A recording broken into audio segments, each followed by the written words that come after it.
Hey, how's it going? It's a weird skeleton face thing with doodles all over the place. How you doing, wizard?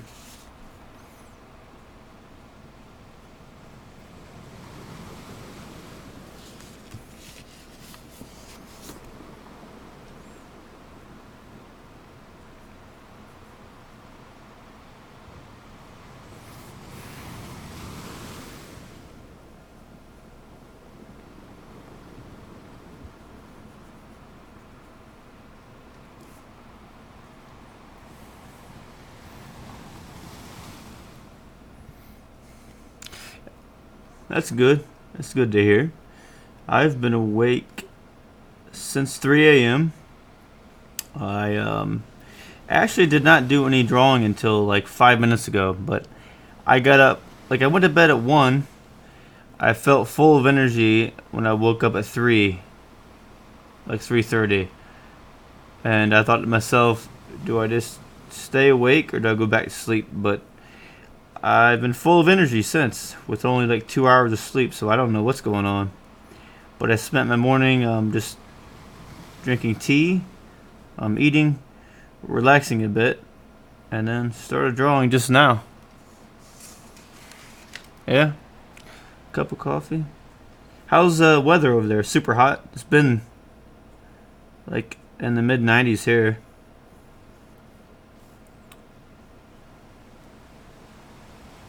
Oregon's like out west, right?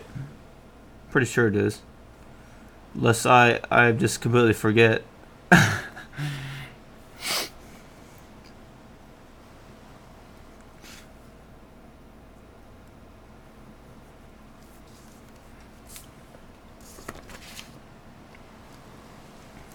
I've got a Porsche, but I don't know how it would work. I'd have to have like a portable capture card to be able to stream from there. But that'd be like another $150. I could just like stream from random places and then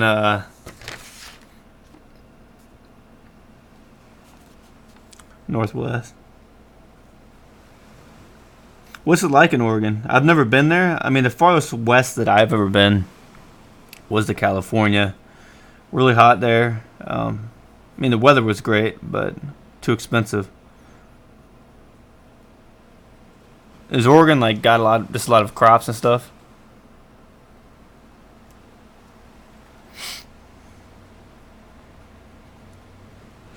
Like I always hear the most boring state is Kansas. I have some family that tells me about the times they had drove through Kansas, and you drive and you feel like you haven't drove anywhere because it all looks the same.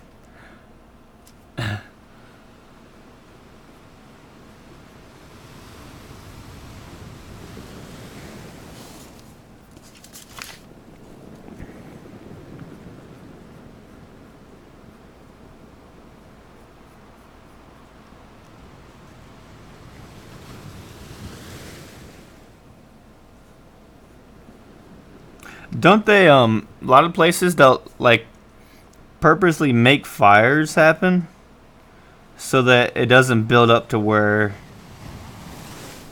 like, if it does burn, so that there's not too much of a big fire.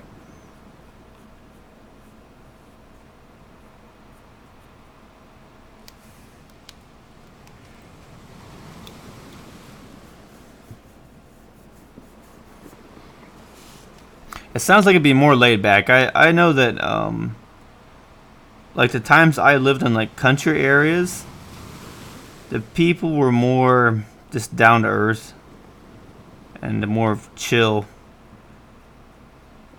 And the times I lived in like the city areas, everyone seemed to be very on edge and tense all the time. Where I live now is a small town. There's not really anything to do here. I don't really care much for where I live at. There's nothing to do. I mean, the people are okay, but I just don't really have much interesting to talk about the people with the people in my area. I guess it's just because of the age group the people that live around here. But I'm just kind of in a small town. Like if I was to live somewhere, I would like to live like away from the city, like not in the city but close to the city, so that I would be around more calmer people, but close to the city so I can do stuff. I'm in Ohio right now. I grew up in Florida most of my, well, half of my life, a little over half of my life.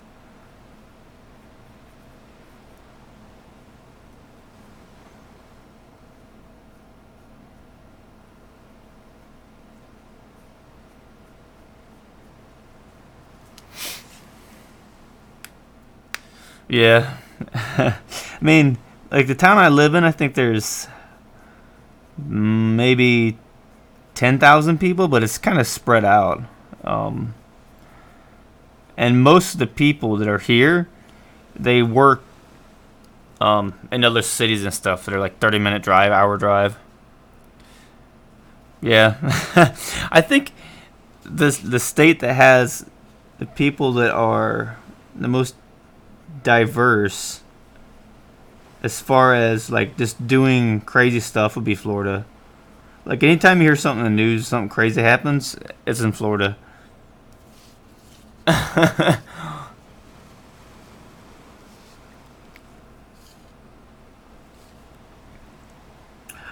think like in the town I am at, they have, I think it's this thing called bicycle days, like some tradition. I don't know if they're even still doing that. I thought I heard that they quit doing it, but I think I only went to it like one time ever, and that's like the only thing near me. Like Columbus is about an hour and a half drive. Cleveland's an hour and a half, so I'm kind of right in the middle. Central, a little bit north, but kind of central. Pretty much all Ohio is known for. Originally was like aviation, metal tube welding, football, and lots of cornfields. That's about all there is here.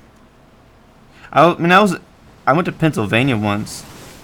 I thought Ohio was boring, but when I went to Pennsylvania, I was like, man, there's like nothing to do here. Because I went to what was it? Philadelphia. That wasn't too bad. I mean, there's a lot more there. Nelson Ledges. I don't think. Let me even look. I have to look that up. I don't even know where that's at.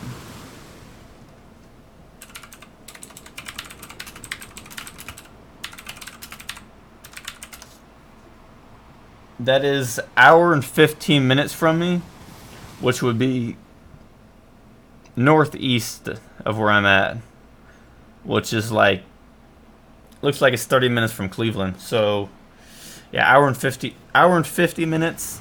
Cleveland's like an hour and a half from me.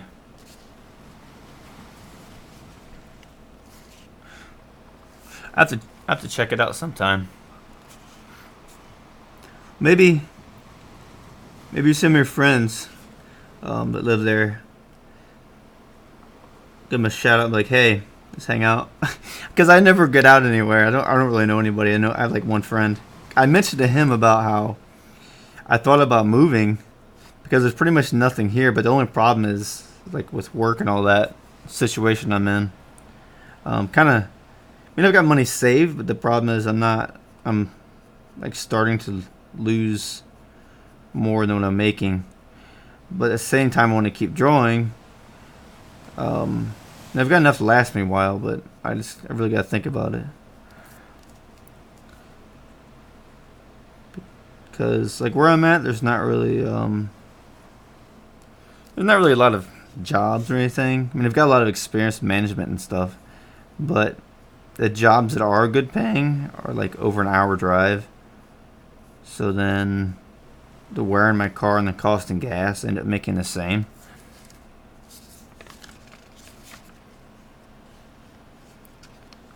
Oh, you do paintings at festivals? What type of painting you do?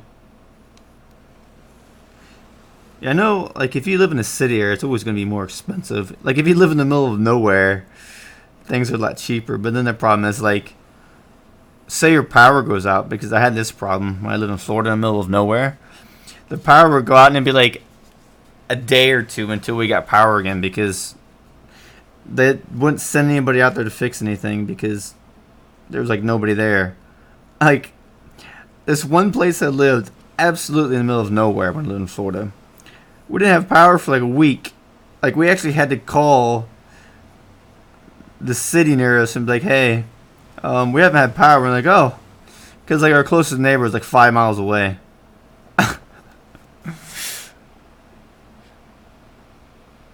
Yeah.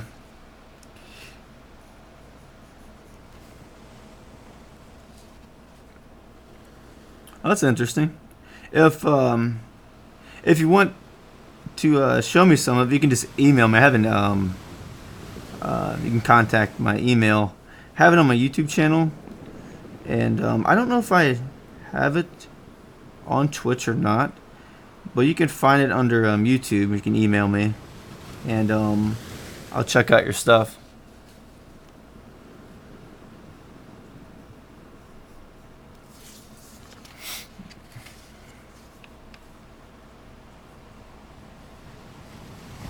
I get asked by people some of the drawings I do. They're like, "Where do you come up with this stuff?" I'm like, "I have no idea." Like, do you see it in your head before you start? I'm like, "No, I just my hand has a mind of its own when I'm drawing, I guess." I do struggle working with color though. Like, I add in color. I don't know why, but it's like my creativity just disappears. Yeah, I'm on Instagram. It's just the same as like, if you look at anything, it's just JSheetz Artwork. It's JSheetz and then a space and then artwork. But on there, it might be just all one word. I used to have a dot or a period between the J and the sheets, but people are having a hard time finding me, so I just made that part one word.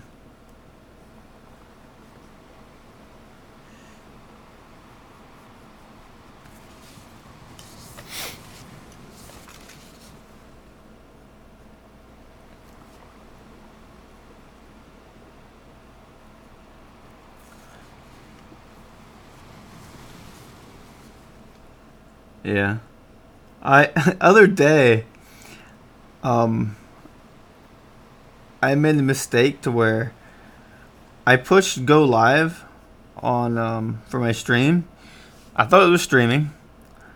Like, it started, but like then something happened. There was some error. So for like 3 hours, I thought it was streaming, and I looked and it wasn't. And I also forgot to record my camcorder time lapse. So I was like, So I just took a photo of it, but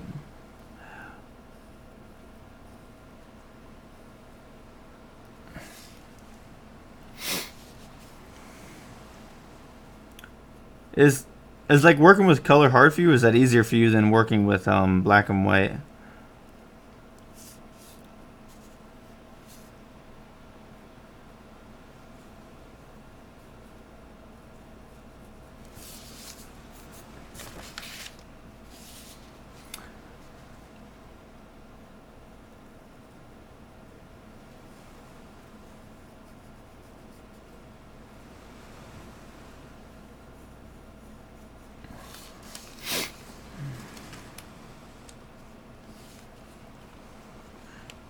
Okay. I know a couple people that tell me that, like, well, I know some painters that they could paint really well.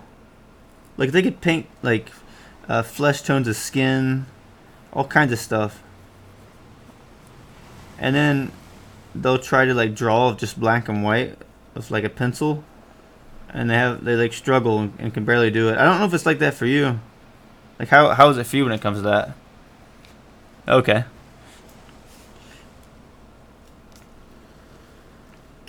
I'm more of a spur of the moment type of person when it comes to painting.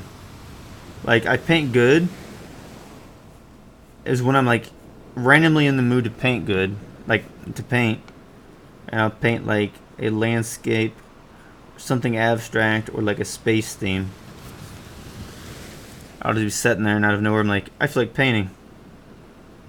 But if I don't have that urge and I try to paint, then it comes out horrible.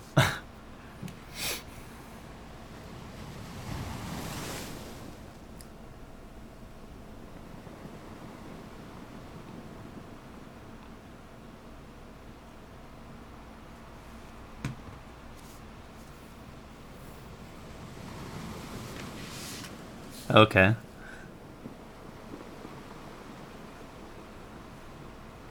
Oh, I was gonna ask you as well. Can you hear me well? Is it like probably sounds better here maybe, or is it too loud? But if I'm like way back here, sounds like I'm on the other side of the room maybe. But I was gonna ask you, like when you go to create something, do you do better if you're focused really hard and like you're trying to make it look good? How is that compared to if you just kind of just wing it and just go with the flow? I always do better if I just kind of just wing it, kind of like when I get stressed, worried about how it looks, then I draw worse than if I just like do whatever. Like if I mess up a line, like if I don't worry about it or care about how it looks, I mess up a line, then like I somehow fix it in a way to where I make that line work. Okay. I think there's like I have just waves, like sound of waves, and then thunder, but the thunder is really really quiet.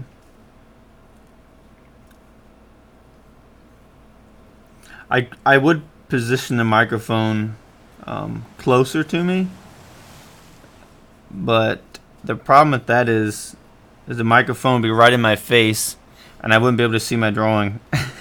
Also, like sometimes I have my webcam on, but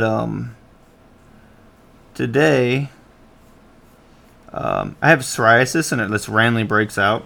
My face is like super red, so I had to put a bunch of like stuff on my face, like hydrocortisone. It's like it breaks out like on my cheeks, kind of like near my nose.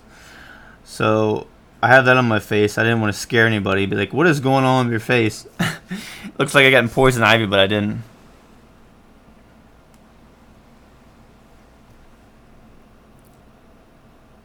Yeah. I got into the mood of painting for like a couple of months. And then out of nowhere, I was like, I just didn't feel like painting anymore, and then went back to drawing. I mean, I was still drawing, but um, I don't know what happened. Like I was doing like 10 watercolor paintings a day. They were like maybe I don't know, 8 by 10 or 9 by 12. They weren't that big of paintings. They were just tiny.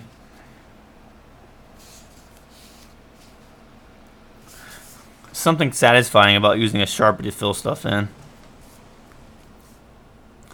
Well, that doodle is done. I'm going to start on another one here in a second. You know when you're like kind of hungry? Like you're hungry enough where you want to eat, but not hungry enough to eat a meal. And it's like when you're working on something or drawing, like you don't want to stop because you're like in the flow of creating something. Oh, I don't even know what to snack on though. One second.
Okay, I'm back.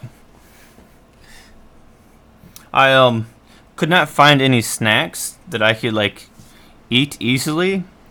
Um, like my teeth are super sensitive to sugar. I pretty much just avoid anything that's like not like fruit or like natural fruit.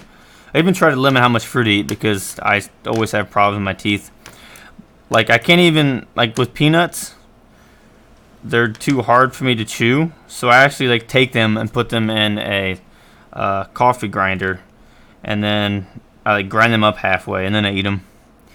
But my only option was that some peanuts or a banana, but I already had a banana this morning and a peach, so I don't want any more sugar. So I'm making oatmeal. That's easy to eat. It's got like 1 minute until it's ready. But yeah, I've had times where I will be super focused on a drawing, and I've had times where like I'm super focused, and all of a sudden out of nowhere my back starts itching, or like anywhere in my body that itches really bad. I think it's because I'm super focused. That happened when I would do gaming and stuff when I was younger. I would play the game and be super focused, have the controller in my hand, and it's like because I'm so focused, it like makes everything more in tune. So then like I have like a tiny itch, and I would always have like a really bad itch or something on my arm, like while I was trying to fight the boss, and then I'd go like this, and then I'd miss a button, and then I would lose. But I always have times where that happens when I'm like really into a drawing. I'm like super focused on it, and then I'll like forget to eat. I'll look at the clock and be like, "Oh, 9 hours has passed by and I haven't ate yet. No wonder I feel sleepy or don't feel good."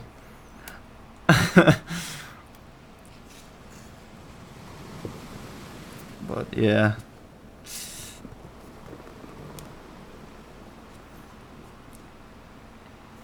Hope you can understand me well. I had somebody mention to me the other day that the way I speak is hard to understand. They're like, "You talk so fast." Like, okay, I'll try to slow it down. I guess, I don't know, maybe it's like I never really socialized a whole lot growing up. But I remember one time I had somebody come over when I was younger, and I was just playing games all day. They're like, "Hey, what have you been up to?"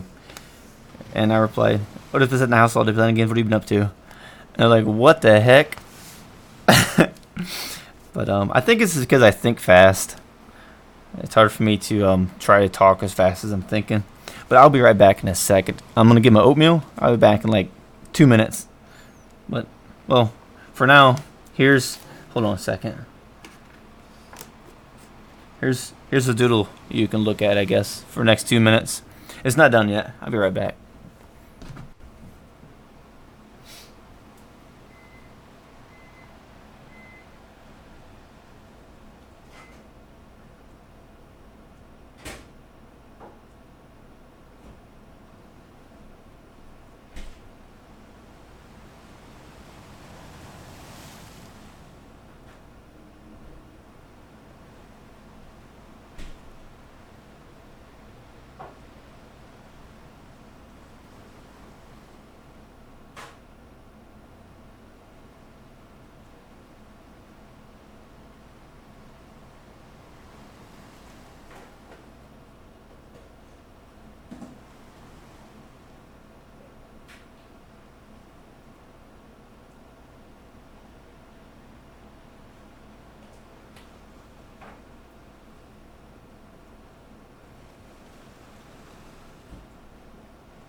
Okie dokie, I'm back.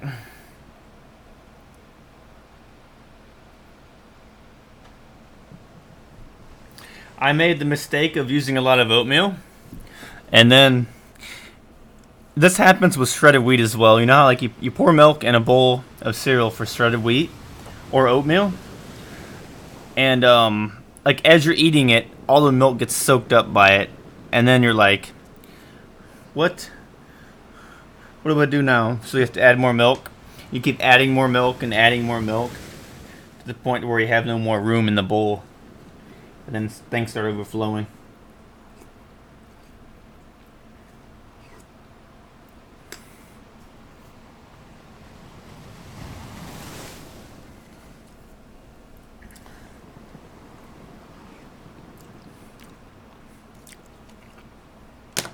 I've been using these ones so far for the drawings in this book. I was using the rotring isograph and a fountain pen, but past maybe 10 drawings I've been doing, I've been using these, and sometimes I use this one, but from smallest to largest, 0.05, 0.5, ultra fine Sharpie, and then the ballpoint. I use this one for super tiny details and small line art. Sometimes add some like small stippling to stuff. This one I use for a lot of the lines, like the lines of shapes of most of the stuff I'm drawing.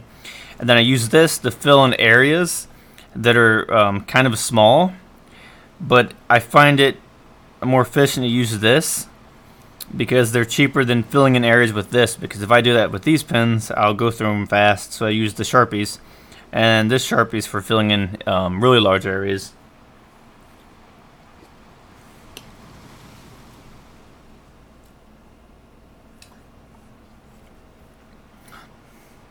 This is a pretty tiny little sketchbook. It's like, I think 4 by 6 inches.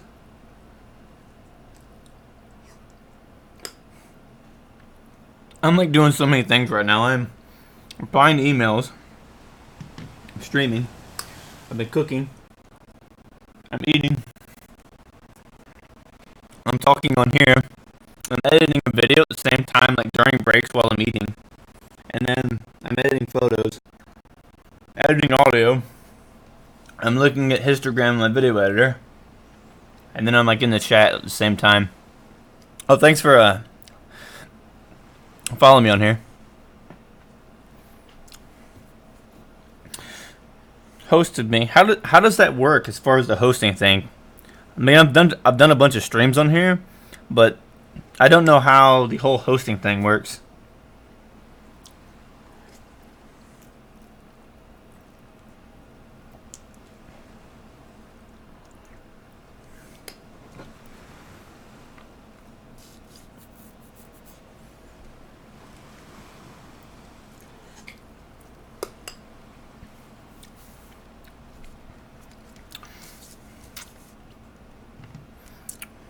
And also, on top of all that multitasking, I'm listening to music and going through different songs.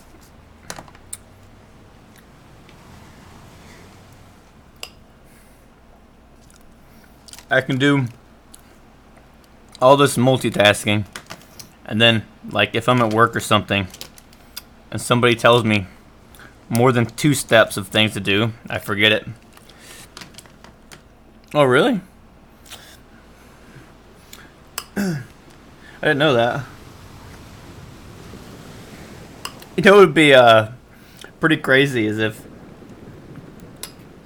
like, while I was drawing, like, let's say out of nowhere someone that has like 1 million viewers or something like host my channel, and then like 300,000 people come into the chat and like, hey, how's it going? And I'd be like, how am I gonna talk to this many people that fast? That's what I wonder sometimes. Is when people get a huge amount of followers, how do they respond to so many messages? Okay, awesome, thanks. Oh, by the way, go ahead and, if you can, just message me on Instagram or email me. some of your work. If you want to, we can collaborate on something. Also, your friends that live like I think it's an hour and 50 minutes away. I think sometime maybe I could do some work with them. I'm trying not to burp here as well. Okay. I think the most viewers I've ever had at a time is 4. Because I looked on here, and 1 second, I'm trying to eat some oatmeal. But I looked on here, it shows like the most viewers I've had at a time is 4. There's like some goal thing on it. It shows where if you get 5, there's like some achievement. It like some of the stuff they put in here, it's like Xbox achievements, you know? It's like you've achieved this. It'd be funny if they make a funny one where it says no life achievement. Stream 100,000 hours, and it says congratulations, you have no life. Now you can go out of your house now. I think it was this week. I did a total of like maybe 70 hours of streaming, which it didn't feel like it was that long because I always draw so much, but I guess it's because I enjoy doing it. Okay. I'm gonna start drawing. Took a break from eating my oatmeal. Okay. That'd be interesting. I'll try that. Because like I said, there's not really anybody around here. I pretty much have, one moment.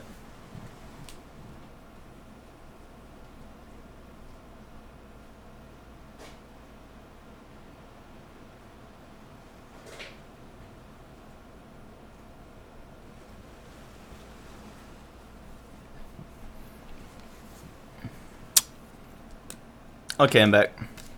My lips were chapped.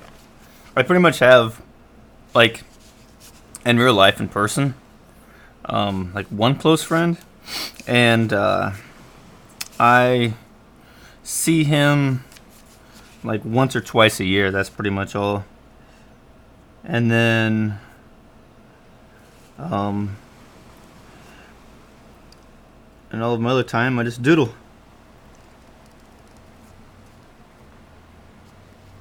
Oh, another thing I was gonna say is I had one of my subscribers on YouTube mention this to me about like how they were trying to improve, and I think they had only been drawing for like maybe a couple months, and they're like, "You're so good. There's no way I'll ever be able to draw like that." And then I responded to him. I was like, "Well, I've been drawing for like 24 years. I mean, I don't think I'm like that good, really, to be honest. I mean, if you compare me to people that do a lot of that realistic stuff, like, but I asked them like, how long have you been drawing? They're like, oh, a couple months. I was like, well, it takes time. So, yeah, a paper bag with firearms. No, I need to make my own like emotes and stuff. I don't know if you have to be an affiliate or what to be able to do that.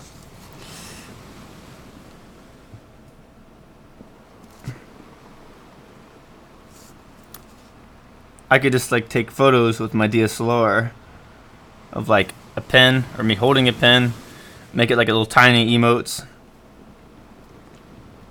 But that person I told you about that wanted to improve, I asked them how long they'd been drawing, and they said just a couple of months. And I was like, well, I've been drawing for about 24 years now. I've probably spent, I don't know, like 100,000 hours drawing. And I guess everybody goes at their own pace, though. Those look like eyes of a lizard.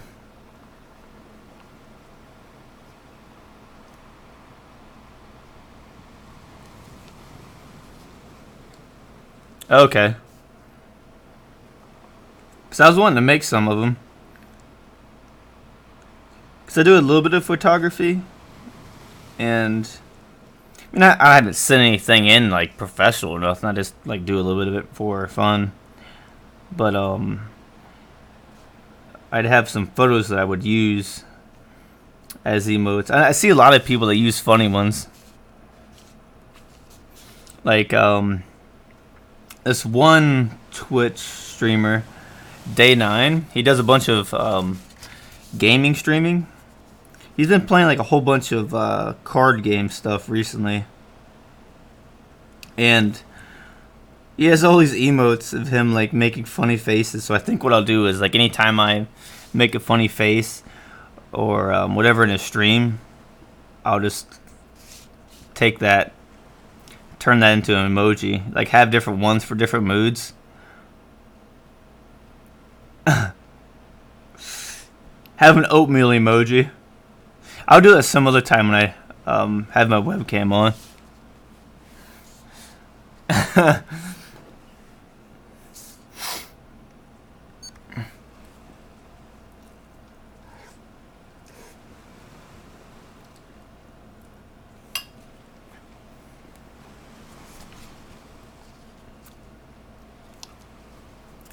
What's on my paper? There's like some line there. I know what it's from. But here's what I'm going to do. That little line there, I'll take it. I'm going to cover it up. See? That's what I mean by not getting too worried about if ink smears or anything. Yeah, I've put in a lot of time. I think one problem that a lot of people end up having, this can be for anything really, is they'll put time into something and they might not be getting the results that they think that they should have yet, or going at the pace that other people are going. But everybody learns and does things at a different pace. For example, you might have someone that takes way longer to learn something, but once they learn it, their skill level might be really high then. And then you might have somebody else that catches on and learns stuff really quick, but yet their skill level might plateau. Kind of like with lifting. You might have somebody that can build a lot of muscle really fast, but then they kind of just stop getting any bigger. And then you might have someone that has a really hard time gaining muscle, but they just keep getting bigger and stronger.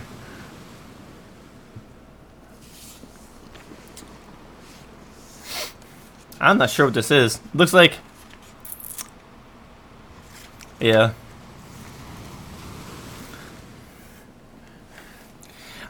I remember I mentioned this one time when I was a kid to my mom. I was like, if you think about it, imagine life as a loading bar on your computer, and you've only got so much time to do stuff, and there's no undo button, there's no control Z, there's no reformatting a hard drive. And I think if you think about it that way, it gets to be depressing. Yeah, I mean that's like how I am with like when I doodle and all that. Because like I started out doing like just stick figures using crayons and stuff when I was a kid, and then as I got older, I started getting more into drawing portraits and doing realism. But even though I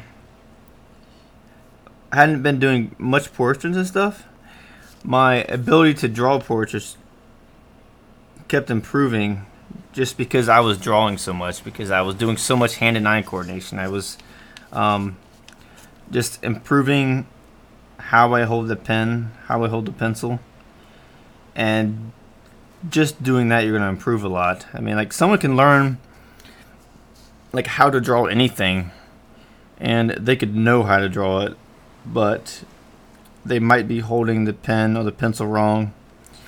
And then I think it would be worse to learn how to draw and know how to draw really well, but be holding the pen wrong in a way that limits you creatively, to where you're only able to draw in that way, or able to draw a certain style or a certain type of portrait.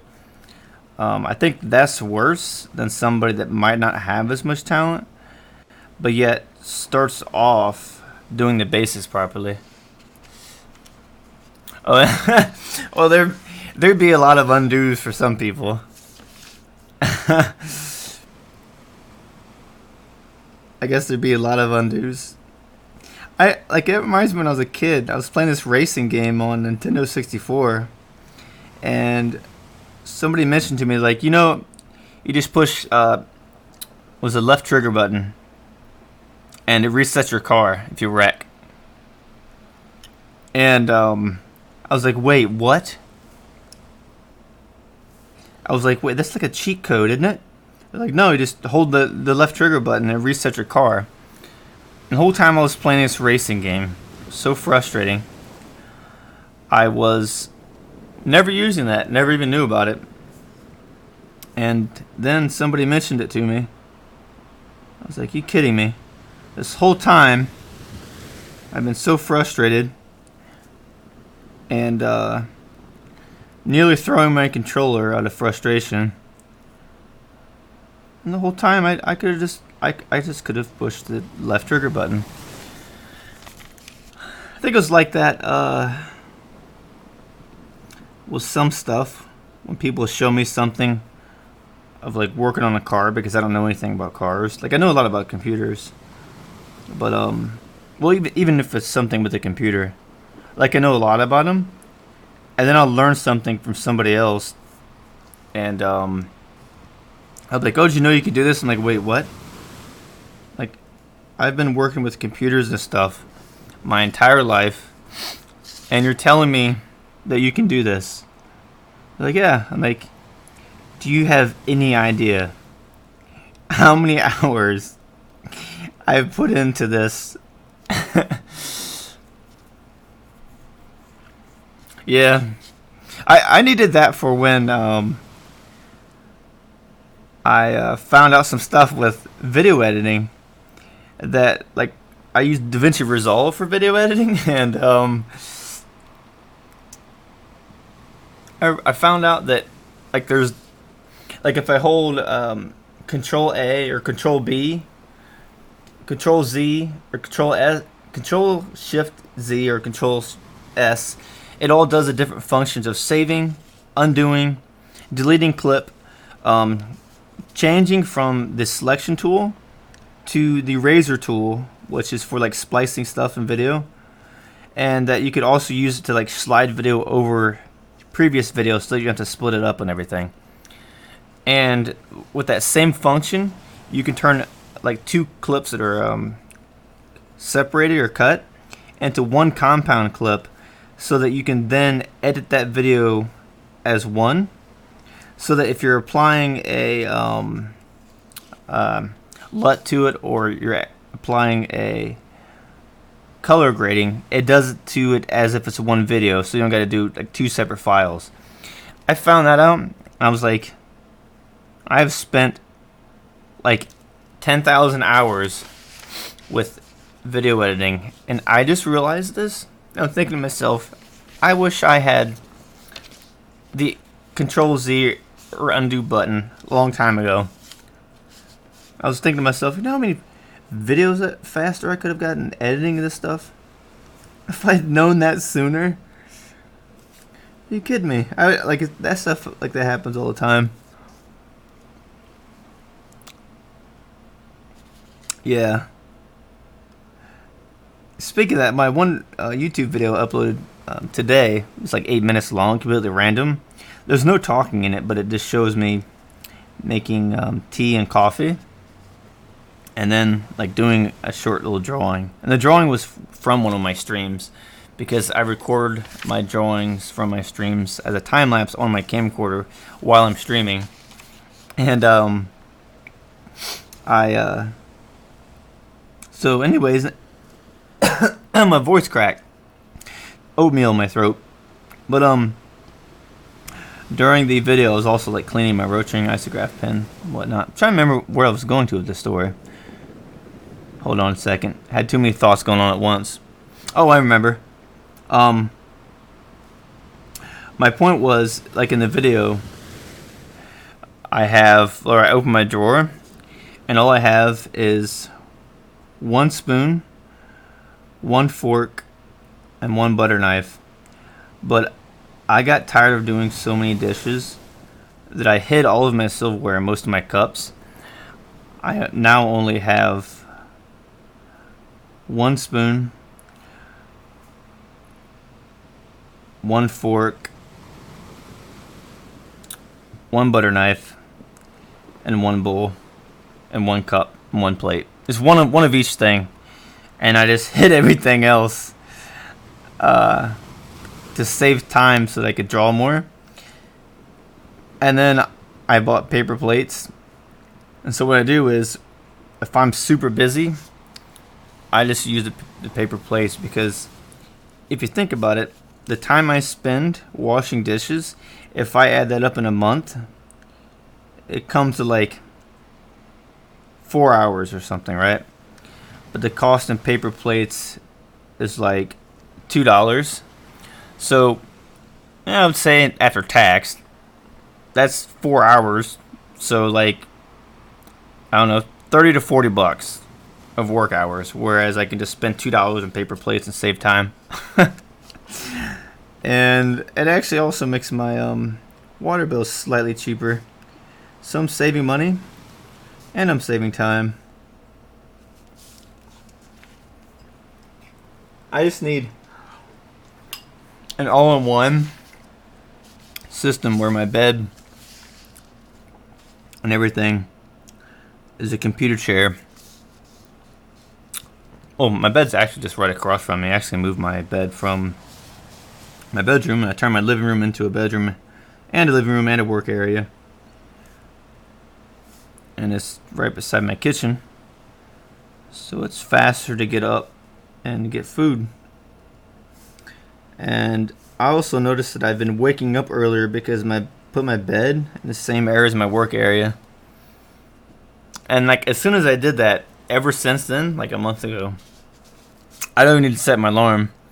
I just automatically wake up early. Like, even if I go to bed late. But I've been going to bed earlier, except for last night. I went to bed at what was it, 12:30 maybe? And but I usually go to bed at 10:30. I fall asleep about 10:45. I'll get up at like, well, no, actually I go to bed at 10. I go to bed at 10. I wake up about 4 or 5. Sometimes, if I'm needing more sleep, I'll sleep till 5. But what's strange is I don't even got to set an alarm clock. I just wake up that time. Like, I was thinking to myself before I go to sleep, I say, okay, I'm gonna get up at 5, and I wake up at 5. Whereas before, I wasn't doing that. I guess when you're obsessed with drawing, like how I am, you do everything possible to have as much time to do it. Like, someone asked me one day, they're like, I was talking to them about some bills I had to pay and food I had to get, and they're like, don't you got to pay this? You need food and whatnot? I'm like, yeah. Like, why don't you do that now? I'm like, well, my bill is due tomorrow, but I'm also going out of town. Well, I need food today, but I'm going out of town tomorrow to pay a couple things, plus just to get out. And what I do is I'll set it to where I have enough food and everything set up so that I don't make as many trips going to multiple places. And so I just do multiple stuff at once. Like, say for example, if I have to buy food, and I also need to pay a bill, and I also need to buy, like, I don't know, I'm trying to think, because I don't really buy much of anything other than food and occasionally art supplies, but I've got like a million art supplies. I don't need any anymore. And plus I've got enough clothes. But let's just say, for the sake of discussion, that I have to go somewhere, and I've got to buy clothes, I've got to buy food, I've got to buy shoes, all this different stuff. Instead of doing it all in like 10 different days, I'm like, okay, I've got enough to last me this long. When do I need this? So I just do it all in one trip, all in one day. Get it all done.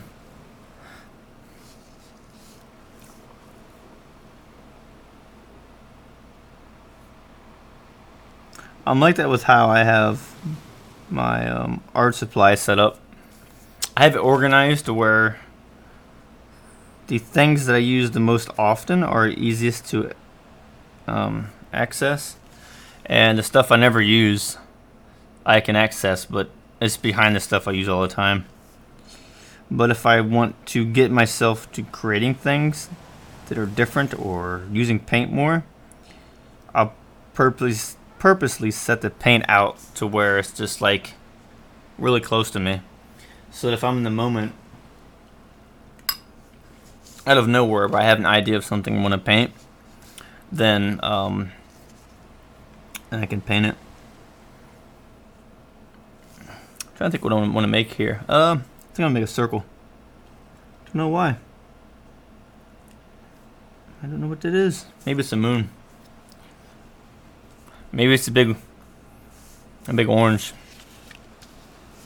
What if the sun wasn't orange? That's how we're actually getting all of our energy. No, I'm gonna make this like sun rays actually. Wasn't there some cartoon or something where the sun wasn't orange? I don't even remember what it was. It was a really weird show.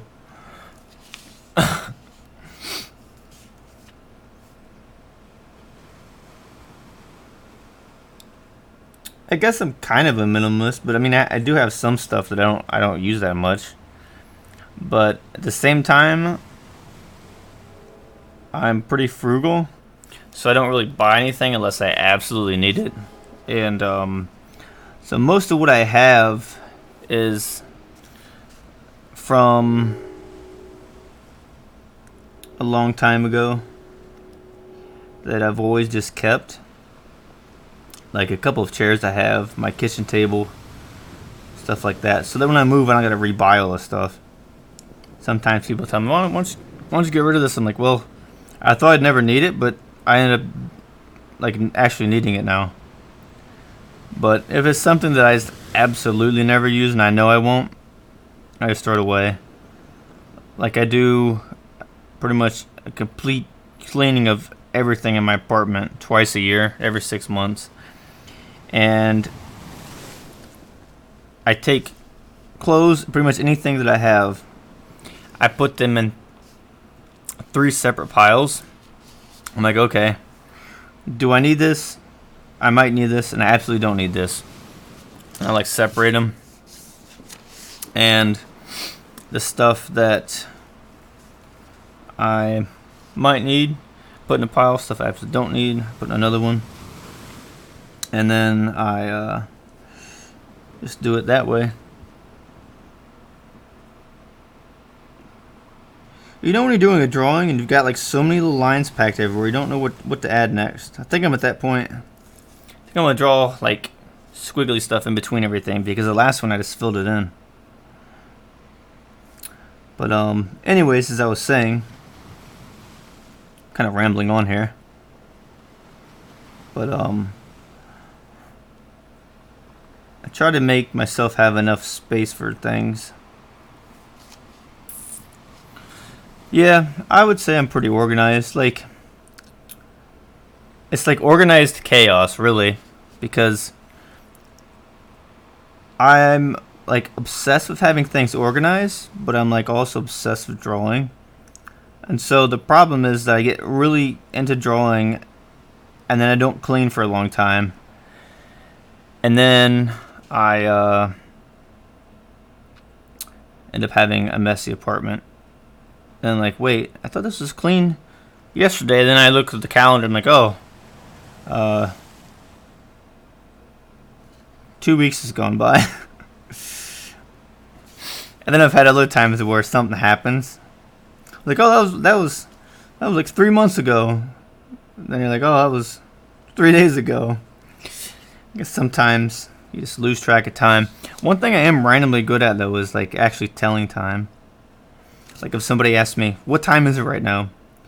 And like, I haven't looked at the clock since I've been streaming, but I know I started streaming at about 9:20.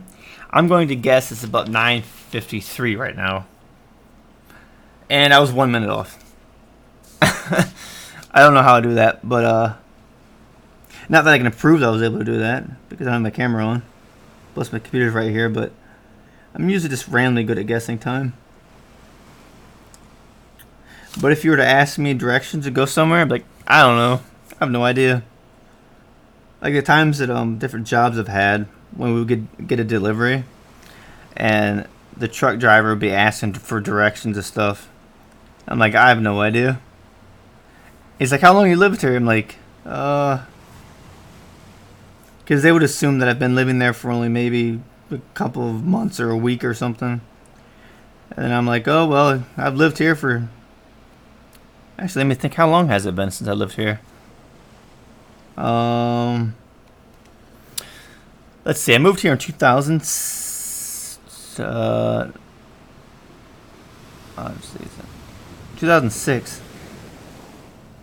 This has been 12 years. This is a couple years back. They'd be like, how long you live here? I'm like, oh, 10 years. I'm like, you don't even know the name of the street? I'm like, nope. Like, why not? I'm like, I never needed to. I know where I'm at. Because I know landmarks. But, I guess it would be useful if you're driving at night. You kind of want to know where things are. That's why I always like driving during the day. Like if I drive at nighttime, if I get lost, I just pull over and I just stop. And then I'm like, I don't know where I am. That happened one time when I had to go to a airport. I was smart enough to make it to where my flight was the next day, but I had gotten a hotel the night before. It was like super cheap. It was like $40, but it was a pretty nice place. I've actually got drew on the next page, but oh well. But anyways, a pretty good place for how cheap it was. I think I got it on some deal. But anyways, I had set up to where the plane flight was the next day, because the time I had to drive there was at night. And here's what happened. So I had my GPS on, and a little trick that any of you that want to know about this is that if you take your phone and you set it to like the location that you want to go to, like say you go into your GPS and you type in where you want to go. Once you already have it set to where you want to go and it's already loaded, take your phone, put it to airplane mode, and it turns everything else off, and it pretty much uses hardly any battery or data. So then your phone doesn't lose battery while you're on your way driving there. But this is before I knew that. And so I'm driving there, and I would have put my screen brightness down, but because the oncoming car is driving towards me, I had to have it up so to see what was on the screen. So I'm driving, and I've got the location all mapped out with my GPS, and I'm on my way there. I'm like, awesome, things are going good. And this is back in, I think, 2012. I didn't do a whole lot of driving back then or anything. And so I'm on my way there. My phone battery is like really low. And then once my battery got to such a low percentage, like the GPS just wouldn't work.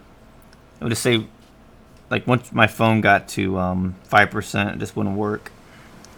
And so it got to 5%, and then the battery died, and I was only halfway there. It was like a 2-hour drive, I think, because of traffic and all that. Even though without traffic, it's like an hour and a half. But it ended up being like a 4-hour drive, 4 or 5, because I didn't know where I was at, and my phone battery died. and I had no GPS, and I knew nobody, and I couldn't call nobody, and I didn't know where I was at. I didn't even know like which direction to drive, because like I was on the highway, and then I was like, okay, I should probably get off the highway since I'm driving faster. I have no idea where I'm at. So I pulled in somewhere, this gas station, kind of thought about where I was at. I was like, alright, I'll just drive in the direction that the airport should be. And then I kept asking people where stuff is, and I've always been horrible at remembering like numbers, names, like locations. I can remember landmarks, but I just cannot remember, like, if somebody tells me a street name, I just completely forget it. Like if you tell me, oh, turn over here on Main Street and 3rd, and you go down 2 blocks, you make a right, you're at a stop sign, and you do this, and that's pretty much it. It's like maybe a couple steps. I'll forget that in like 10 seconds. I have to like keep repeating it in my head. So anyways, so I had no idea where I was at, and I was like, all right, what do I do?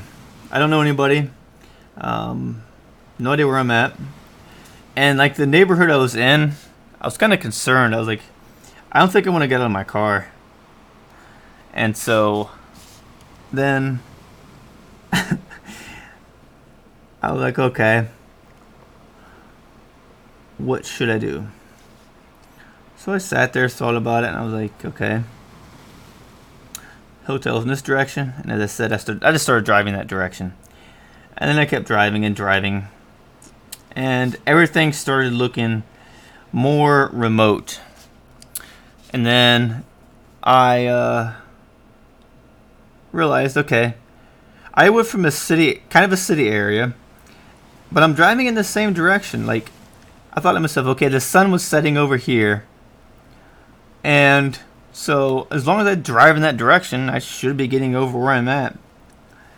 And like, okay, I'll just keep driving this way, and we'll find out. I mean, what's the worst that could happen? I'd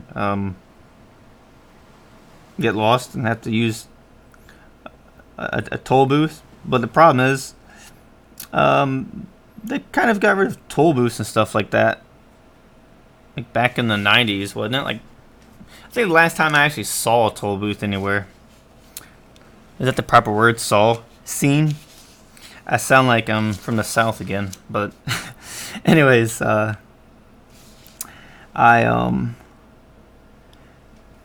was like, okay, worst thing that could happen is I have to use a toll booth, but there's none around, and I can't use my phone. I have nowhere to charge it, and I don't know where the hotel is, so where am I going to charge it? I don't know anybody can help me charge it. So I'm like, okay, I need to buy a phone charger. So I go and I get a phone charger, and I'm like, okay, how am I going to charge my phone, because I don't have any outlet to plug it in? And then I discovered that there's a way that you can charge phones. It's like some AC to something converter that you plug in your phone into, like where, you know, it's like the area where it's like near the ashtray or whatever. Like you can plug this into. And so I bought one. I plugged it into it and was charging my phone. So I let it charge some while my car was running, but I didn't want to do it too long so my battery didn't die, because that'd be even worse. Well, possibly could have been worse.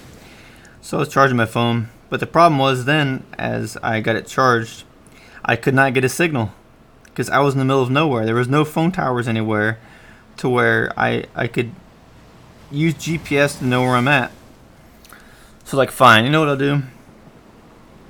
I'll just make a call. I'll call a family member, a friend, somebody. They can help me out there, you know. And so at this point, like I said, the area I was in was pretty remote, but yet didn't look like the area I wanted to really be in. People looked a bit sketchy. So I was like, all right, let's make a call. So when I make a call, and it's like, it kept hanging up. And then I tried to go to my account on my phone. It says you cannot use this service because you have no data. Because like you have data, well, there's data, Bluetooth, and then Wi-Fi. And Bluetooth is pretty much just connecting to like devices, and the Wi-Fi is, I mean, we all know what Wi-Fi and all that stuff is. I don't gotta explain it. But anyways, well, it wouldn't let me use the data because there's no cell phone towers in my area that was for the service of my phone.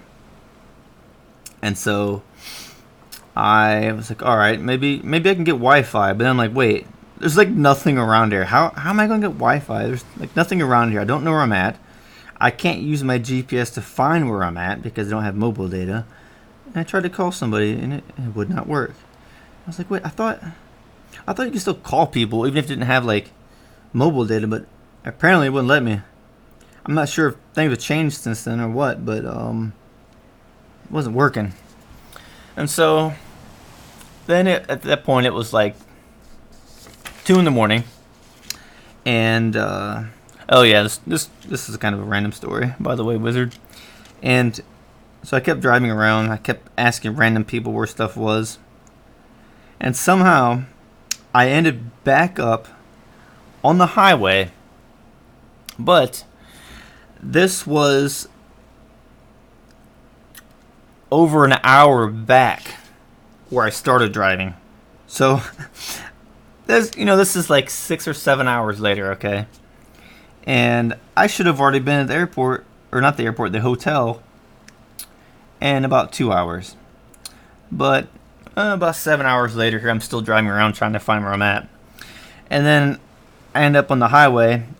And because I'm good with remembering landmarks, I was got to this stop sign, and I looked over and I remembered like how the trees looked and everything. I was like, wait a second, I remember all of this.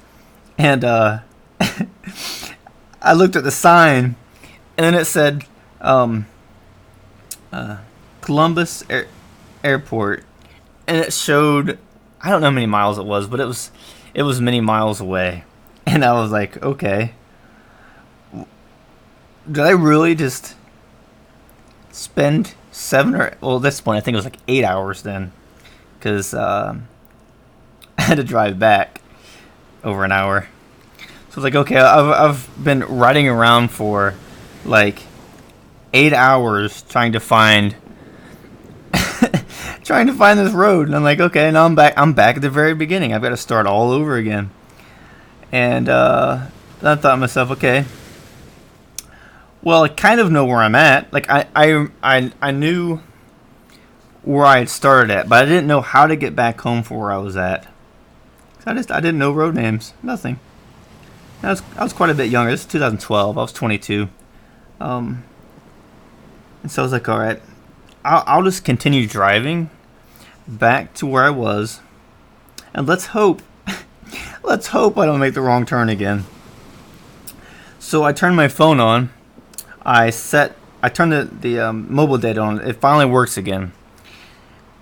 And the only chance I had of finding where I was at was not making a wrong turn, because I made the wrong turn on an exit. I ended up in a town. There's no mobile data, and I couldn't find my way back. So I was like, all right, I set the location, and then I went on my phone. I took a whole bunch of screenshots of the directions, so that in case anything happened, I would just have that to look at. And so then I had my phone fully charged. I put in the location where I had to drive to the airport, and then I turned on airplane mode, save battery. But this time, my phone was supercharged all the way, and I was driving there and like, well, let's just hope I don't make the wrong turn. And so I kept driving, and sure enough, I was almost at the airport, really close. I just made one wrong turn right before I got there, and I was down the street. I asked this guy, which direction is, this road? And he tells me like 5 million directions. This guy sounds like he's lived there for 100 years or something. And I'm like, he gave me all this information, but I couldn't understand him. He like spoke a different language. But I just paid attention to like street names when he was saying it. And then I just looked at my phone. I'm like, all right, I think I might know where this is at. So then I just named a street to him, and I said, where is this? And he's like pointing in the direction. So I just started driving that direction. And so then finally get to the hotel. But more of the story is that's why I cannot remember street names, and I prefer to drive to an airport if I have to be on the plane. Like that day, I'll drive during the day, like in the morning, to get there. I will never make the mistake of setting up a flight at nighttime. Like, say if I gotta be at the airport at like, I don't know, between midnight and 4 a.m. or something, I'll do whatever I can to have a flight during the day so I can remember landmarks. I think if that ever happens again, I'm just gonna print. Well, I gotta get a printer. That'll be a whole nother story about my printer. But I'm just gonna print out all the directions. But yeah, I did have. Well, I've got like 5 printers my mom gave me, but none of them work. I don't know what the deal is with printers, but like if there's a problem with my computer, it will tell me that there's a problem. If I know there's a problem with pretty much most electronics, you can like resolve it. But for some reason with printers, they frustrate me really badly. Like it'll say paper jam. Well, that's an all-in-one. It's like print scans and everything. I've just got a scanner, but with an all-in-one, those always have issues. But yeah, I've got a lot of stories. I just go from one story to the next and just talk about completely random stuff. And hope that'll make you fall asleep at least. But my mom gave me like one printer, didn't work. She had another one because my stepdad replaced it. He upgraded, got another printer, gave me that one. That wasn't working. But I would try it if you could. If you ever get a printer or something, is try to avoid the all-in-ones. Get a printer and a scanner separately because they try to put too much into one thing, so the quality of it is lowered. But I've got like 5 or 6 printers in my closet, and none of them will print. They all say paper jam, out of ink, can't print. It won't tell me why, even though I've bought new ink for them. I've installed new drivers. I've cleaned them and everything. Like I completely took all the ink cartridges out, cleaned them, put new ink in it, put new paper in it, took the entire machine apart, put it back together, cleaned every little dust and everything out of it. And yet it says paper jam, no ink. Sometimes I wonder if they just say that there's no ink, even though you're not out of ink, just so they can sell more ink. I have wondered that because a lot of printers, even like back when I was in high school, middle school, elementary, I would be using the school printer, would say out of ink, and I would look and the thing's like halfway full. Like what? I think they just want you to be forced to buy a new ink cartridge, even though there's still ink in there. Like, could you imagine if like this pen, well, it's mostly wore out because I've been drawing with it. It's like all wearing off. Maybe like I absorbed it into my skin and I have like superpowers from the pen, like when Spider-Man got bit by a spider. I just turned into the Micron Man. But what was I saying? Oh, I was talking about the printers. But sometimes I get into a zone of making dots. I forget what I'm saying. But with the printers, like I said, that I always have issues with them. I've got like 5 or 6 of them. None of them want to work. I was so mad one day. I opened my window and I really felt like throwing my all-in-one printer out the window. Wouldn't work. would not work. Like the scanner I've got now is Canon Scan Lide 220 it's called. Works pretty good. It's like really tiny and compact. Am I saying that right? Compact or compact? Maybe it's the southern accent from growing up in Florida. I mispronounced everything. But then again, my accent, I think it sounds normal.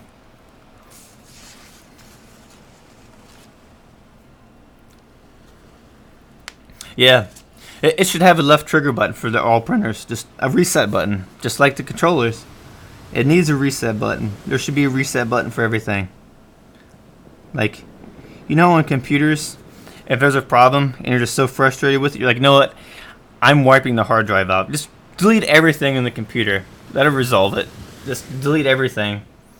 This is if it's not a hardware problem. This is if it's a software problem or something in the computer. Just delete everything, reformat the entire computer. Like, all right, that should work. Wish I could do that with like printers and stuff. I mean, computers they've got sensors and stuff in it. Like mine, I have water cooling in it. It's got a sensor for different areas of the computer to detect the temperature. I've got 12 fans in it. It's custom built. It's got lights and stuff. But I mean, a lot of people now know a bit about computers. You got the main components, which would be the most important. Being processor. If you're no video editing, most important if you're a gamer, it's going to be the graphics card. And second most important if you're a video editor, would be your RAM and the drive that you're using. And it would be the same for gamers, but most gamers I know, like, you don't need more than 8 gigabytes of memory. But for video editors, I would recommend getting 16 gigabytes because if you're like editing video and you want to watch stuff on the internet or do something else, you don't have to close all the other programs. Like if you only have 8 gigabytes of memory and you're wanting to video edit, let's say you want to like download I don't know, something online, like say you have some deal with a company and you have music from them that you download, and let's say you want to be on that and like you want to read your emails while you're video editing. Well, if you've only got like 8 gigabytes, you're not gonna be able to do that. That's why I've got 16 gigabytes of mine. But anyways, video editor's most important thing is gonna be the processor. Second would be a tie, I think, between the RAM and the hard drive. I mean, you want decent speed for RAM. I would say. Oh, you're welcome, Wizard. And I'll see you later, brother. I'll be streaming like pretty much every morning, about around the same time. I'll probably start at like 8 a.m. or something like that. Just talk about random stuff and doodle. Nice talking to you, man. But I would say as far as RAM speed, 3200 megahertz, and then for RAM size, be 16 gigabytes. That's like the sweet spot for like video editing. And then for the hard drive, I use a solid state drive. M.2, it's 500 gigabytes. They're pretty cheap, way faster than hard drive. Like if you're video editing, what you want to do is have your stuff on different hard drives. For example, you want your programs and all that in the video editor on one hard drive. So you put that in like an M.2. Then you'll want, depending on your setup, you'll want to have your files that you're editing, you'll want that on another M.2 or a solid state drive. And then when you're done editing a video, you can either save that video to another solid state drive or a hard drive. But the thing is that if you save it to a hard drive, it's going to slow rendering time. It's going to take longer to upload online. But you will have more memory and everything. So you'll just have an extra step. Like what I usually do is I render and everything to a solid state drive, and then I make a backup of it to a hard drive. I have like a 4 terabyte hard drive that's internal, and then I have a 4 terabyte external. So I'll render it to my solid state drive, and then after I finish doing that, I'll upload the video. Once the video is uploaded and everything, and I've already checked and made sure that it's all set, I'll check the hard drive, make sure the video's there. I'll copy and paste that video to the 4 terabyte hard drive from the solid state drive, and then I'll delete that file in the solid state drive. So I'm always transferring files from the solid state drive to the larger memory hard drive. I mean, it's pretty good workflow. I used to not know that you should do that. I used to just try to edit and do everything on the same hard drive, but the problem was that my computer just could not handle it. I had to upgrade my processor, I had to upgrade my RAM, and my graphics card. It all came to like, it was like $800, something like that, to upgrade. But it was a massive upgrade because I went from this like old Intel i5 to a Ryzen 2700X overclock processor, and my graphics card went from, I think it was, what was the name of it? Radeon Sapphire R9 280X or 285X, one of the two. I can never remember. Like if you look up online, I always give you like some other AMD card for some reason, but it was a 3 gigabyte card. So 1 second, I'll eat some oatmeal.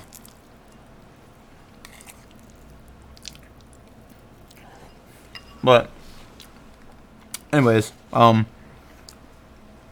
upgraded from a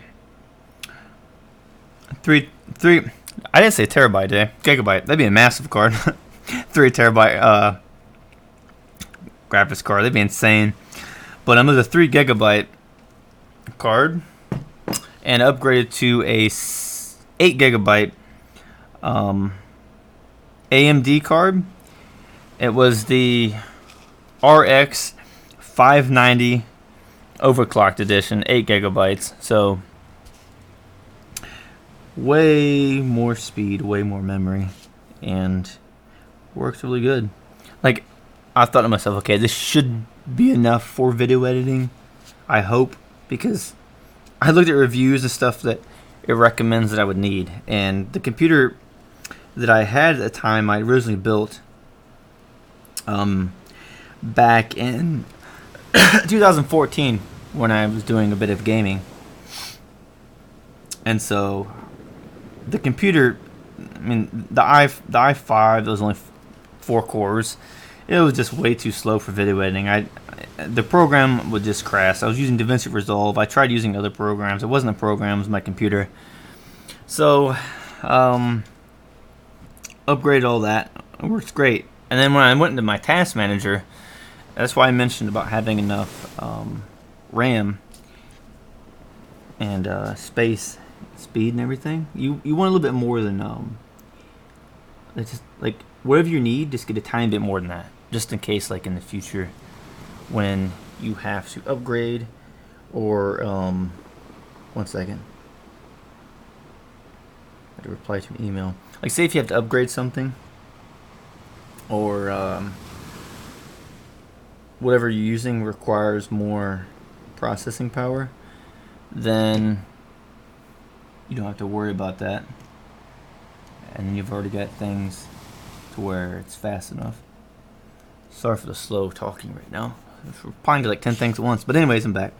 So I went to my task manager after upgrading my computer. I was like, okay, because before it was using 98% of my processor at all times, It was using most of my graphics card. My hard drive and RAM and everything was completely maxed out. Like, I could not, I had to close all background tasks, everything possible on my computer when I was videoing before. So then this upgrade I have now, I spent the same amount on this upgrade as when I built this computer in 2014. I upgraded the hybrid drive to an M.2. I upgraded the other drives to solid state drive. Hey, how's it going? Just making some dots, man. But that, and I upgraded the so I upgraded. Yeah, actually I had to upgrade the motherboard. Actually, a lot of stuff. I had to upgrade most of everything inside of it. I think the only thing I didn't change was the case, the fans, and the power supply. Everything else is the same in it. And so I went to my task manager, like, all right, it must be using like maybe 50% now of my total stuff. I went on there while I was using my video editor. It kept going between 0 and 1%. I was like, wait, what? So I looked at my hard drive percentage used, and it was only at like 3%. I was like, what is this accurate? And I looked. It was barely using anything because it was that much of an upgrade. I was like, all right, this is completely overkill. But the cool thing is that I spent the same amount as what I spent in 2014 to build this computer. And so 5 years later, spent the same amount, but it's like 100 times faster. I was like, awesome. So then I opened my video editor, and at this point, I'd already had a second monitor. I've been using my drawing tablet as a second monitor. And while I was video editing, I had multiple stuff open. I was watching videos, I was photo editing, I was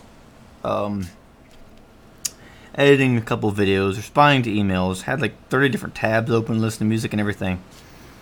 And I was like, my computer's like not slowing down or nothing. Like, what is it using? I wanted to see what it was using for RAM and all that.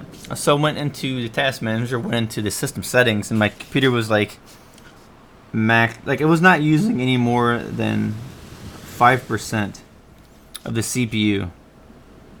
I was like, okay, yeah, this is way more than I needed. The only time it goes above that really is if I'm editing a 4K video, it'll jump up a whole bunch, or if I watch 4K, or if I'm rendering a video, it goes from using a small amount, like below 8% of the processor, and like maybe 10% of the RAM, it'll jump up a whole bunch.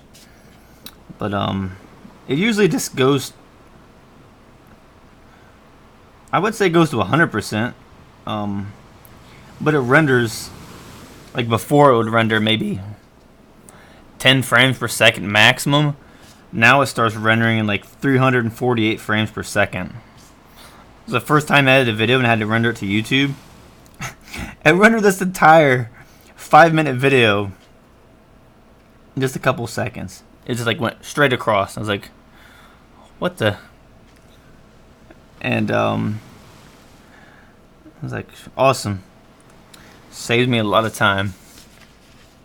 Now I could finally edit videos without being frustrated and having to constantly over and over re-edit the video because it wouldn't save while I was editing the video. That frustrated me so much. I remember there's a couple of videos I edited that was real-time drawing, and I'd be editing the video, I would save it, but the program would crash sometimes, and I would be editing a video for hours and hours, like 6 hours working on something. Pretty much spending longer editing the video than doing the drawing itself. And so yeah, that was frustrating. So I think because of dealing with that, so many hundreds and hundreds of hours lost editing video that could have spent drawing, I just went completely overboard with my computer build. I was like, all right, I'm going to 4 cores to an 8 core processor, and I'm just going to get a massive amount of memory and everything. I think I only had at the time was like 4 gigabytes of RAM, and it was only like 2,000. It was 2100 megahertz or something like that. It was really low. I went from that to 16 gigabytes at 3200 megahertz, and yeah, it's a huge difference. Huge difference. Like, I would not be able to stream like this with my old computer, because I remember I tried to stream in 1080p at 30 frames. It had so many frames dropping. It wasn't even watchable. Like, nobody could watch it. I was like, all right, because I bought a capture card, and well, the capture card wouldn't work until I upgraded to Windows 10 for some reason, and getting close to the edge of this paper. Try not making any lines over here. You know, this kind of does look cool. It looks like this could be a drawing of itself. I just scan this side of it and make a copy of that, draw inside those lines. But I had to upgrade to Windows 10 because I found out that the capture card I spent $170 on would not work with Windows 8.1. So I'm like, all right, you kidding me? Are you kidding me? So I had to upgrade, but luckily, I was able to upgrade for free. I just had to like verify that my Windows was like, I bought it and all that stuff, which was a heck of a lot of work to get to like verify that. I had to give them all these codes and numbers and emails and everything on the phone for days, and then finally got that done, and had to wait hours for the Windows 10. Or for it to go from Windows 8.1 to Windows 10. And then these dots are taking forever, aren't they? So it took forever to upgrade, like a whole day. So I finally upgraded, and then I tried to stream. Wouldn't stream. I was like, great. So then I just completely upgraded it all, and now I'm able to like stream. Like, if I wanted to, I could stream like four cameras, 1080p at 60 frames per second, whereas before I could only do like 720 at 30 frames, and it still struggled. So yeah, it was that computer was not built for streaming. But I mean, one of the main reasons I started streaming so much on here was because I wanted to improve at drawing faster. I was like, okay, and I'm doing a lot of video editing. I'm getting better at video editing. I'm doing it faster. But I feel like it's holding me back when it comes to my drawing creativity, because I want to improve at drawing. And I was like, all right, I'm gonna do a lot of streams. I'm gonna just stream for like a couple hours every morning or every day, or maybe an hour or two when I get off of work. And so I've been doing that, but I'm also recording them, like I said, to where my camcorder, while I'm streaming right now, it's actually, if you go into the settings and like if you have, I'm not sure how this is for other camcorders, because this is the only camcorder I've had. I've got my camcorder, my DSLR, my action camera. Those are the 3 cameras I have. Oh, and I have a webcam, but I don't use that anymore for recording drawings. I just use it as like a camera for like down in this area from streaming.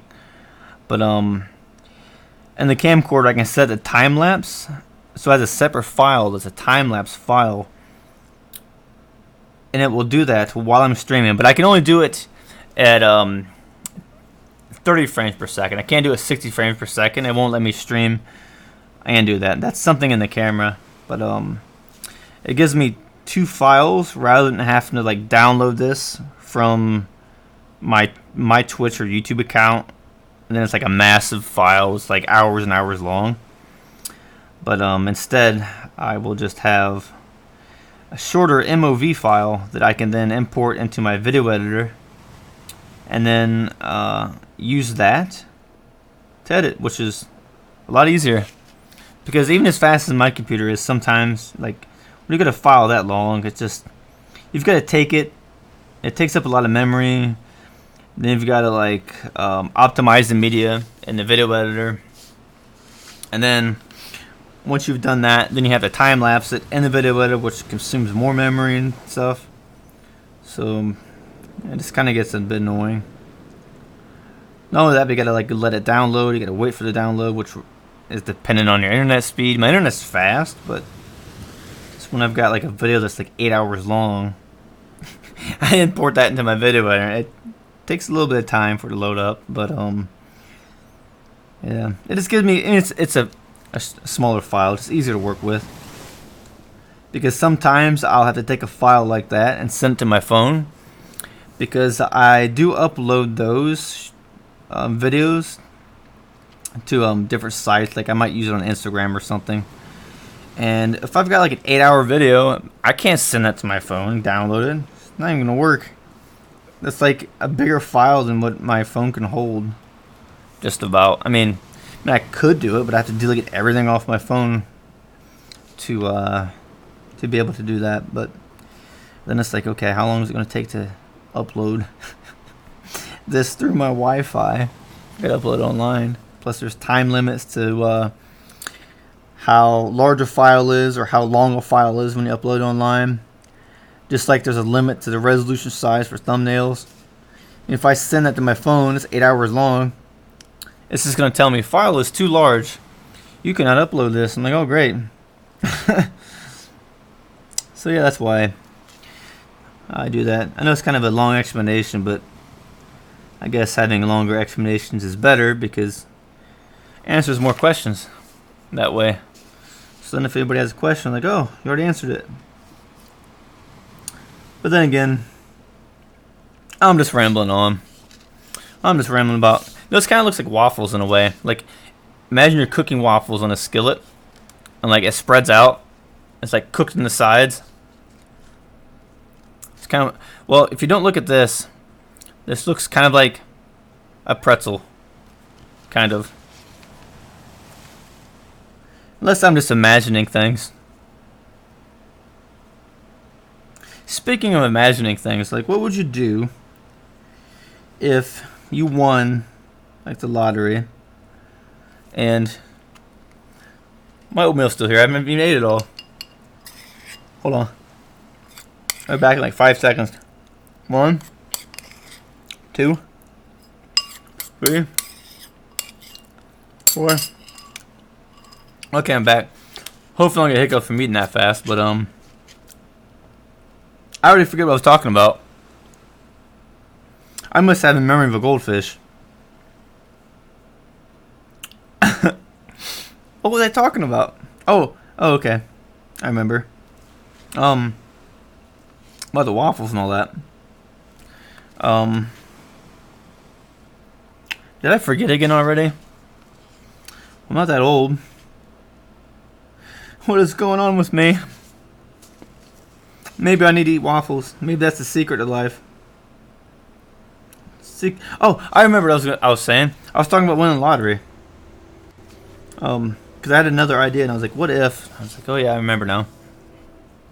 But if you won the lottery, what would you do? What's the first thing? Like you win like $500 million. First thing I would do, I would tell nobody.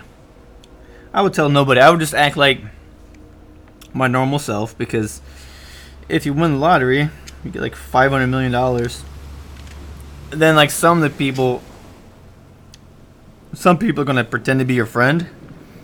Like, oh hey, you wanna hang out? I haven't talked to you in like 20 years, and all of a sudden I want to be a friend now. And then it would probably be that same problem with some family members. Like you don't have, like say you have family members you don't get along with.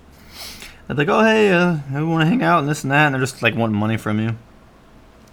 I just wouldn't tell anybody. I'd still keep doing what I'm doing. I'd keep drawing. I would just save it. I would take the $500 million I won from the lottery. If I won that, I would. Well, I don't think I would need to put any in savings. I think I would probably just like open an art museum, my own art museum, have my own art in it. Start like a company, some doodle company, make a doodle club. You know how they have like golf clubs? I would make a doodle club. People go and hang out It'd be like a secretive doodle club for all the other doodlers that became millionaires and didn't want to tell anybody because they didn't want people to like only want to talk to them for their money. So we'd have like a doodle club, and it'd be for you had to be like invited into the doodle club, and you would get invited only if you're like won millions of dollars, but you didn't want anybody to know. So you get invited to the doodle club, and you just hang out with people and doodle. We have like a giant museum. We would have a fishing tank that's in the ceiling that you can look up into and find creativity from that. Wait, did I just make a dot there that I didn't want to make? You know what you do? When in doubt, dot it out. But anyways, then the doodle club would also have all kinds of like drink machines you can drink at. What else could we put in the doodle club? Oh, we'd have to have a lot of pens, obviously. Pens. We'd have to have a lot of paints. We would have to have a lot of sketchbooks. And then also in the doodle club, obviously a lot of paper. And everybody could have their own setup to where everybody could stream and hang out. It would be a gigantic doodle stream hangout club. Speaking of that, what's this thing that I think it's what's his name? Linus Tech Tips. It's like some LAN party thing it's called or whatever. They're like, I forget what it was. It's so long since I've done any gaming or any of that, but it'd be kind of like that. Have like a doodle server. Everybody stream on it and hang out.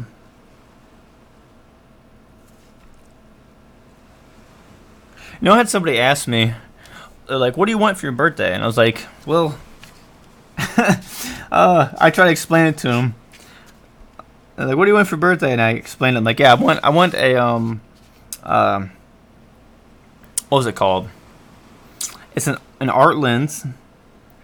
It's an f1.8 art lens that has a zoom between 35 and 50, I think it was. It costs $700, but you gotta make sure it's the f1.8 art lens that is also zoom, and it's for the APS-C sensor cameras for Canon. And then people are like, I have no idea what that is. But that's an expensive birthday present. I mean, I'm way older. I think when you get to a certain age, it's like nobody really cares about their birthday or like expects birthday presents. Like me growing up as a kid, I was always had a really poor family and stuff. I mean, I got birthday presents and stuff, but like for me, I was just happy to have food to eat. I was like, wow, I got to eat today. While like all the other kids were like complaining about, some present they didn't get or something, or they expected. Like, I didn't get a brand new car. I'm like, oh, I got a Hot Wheel. It must be nice. But I guess everything, a lot of happiness is just relevant. It kind of depends what's going on in your life or who you are.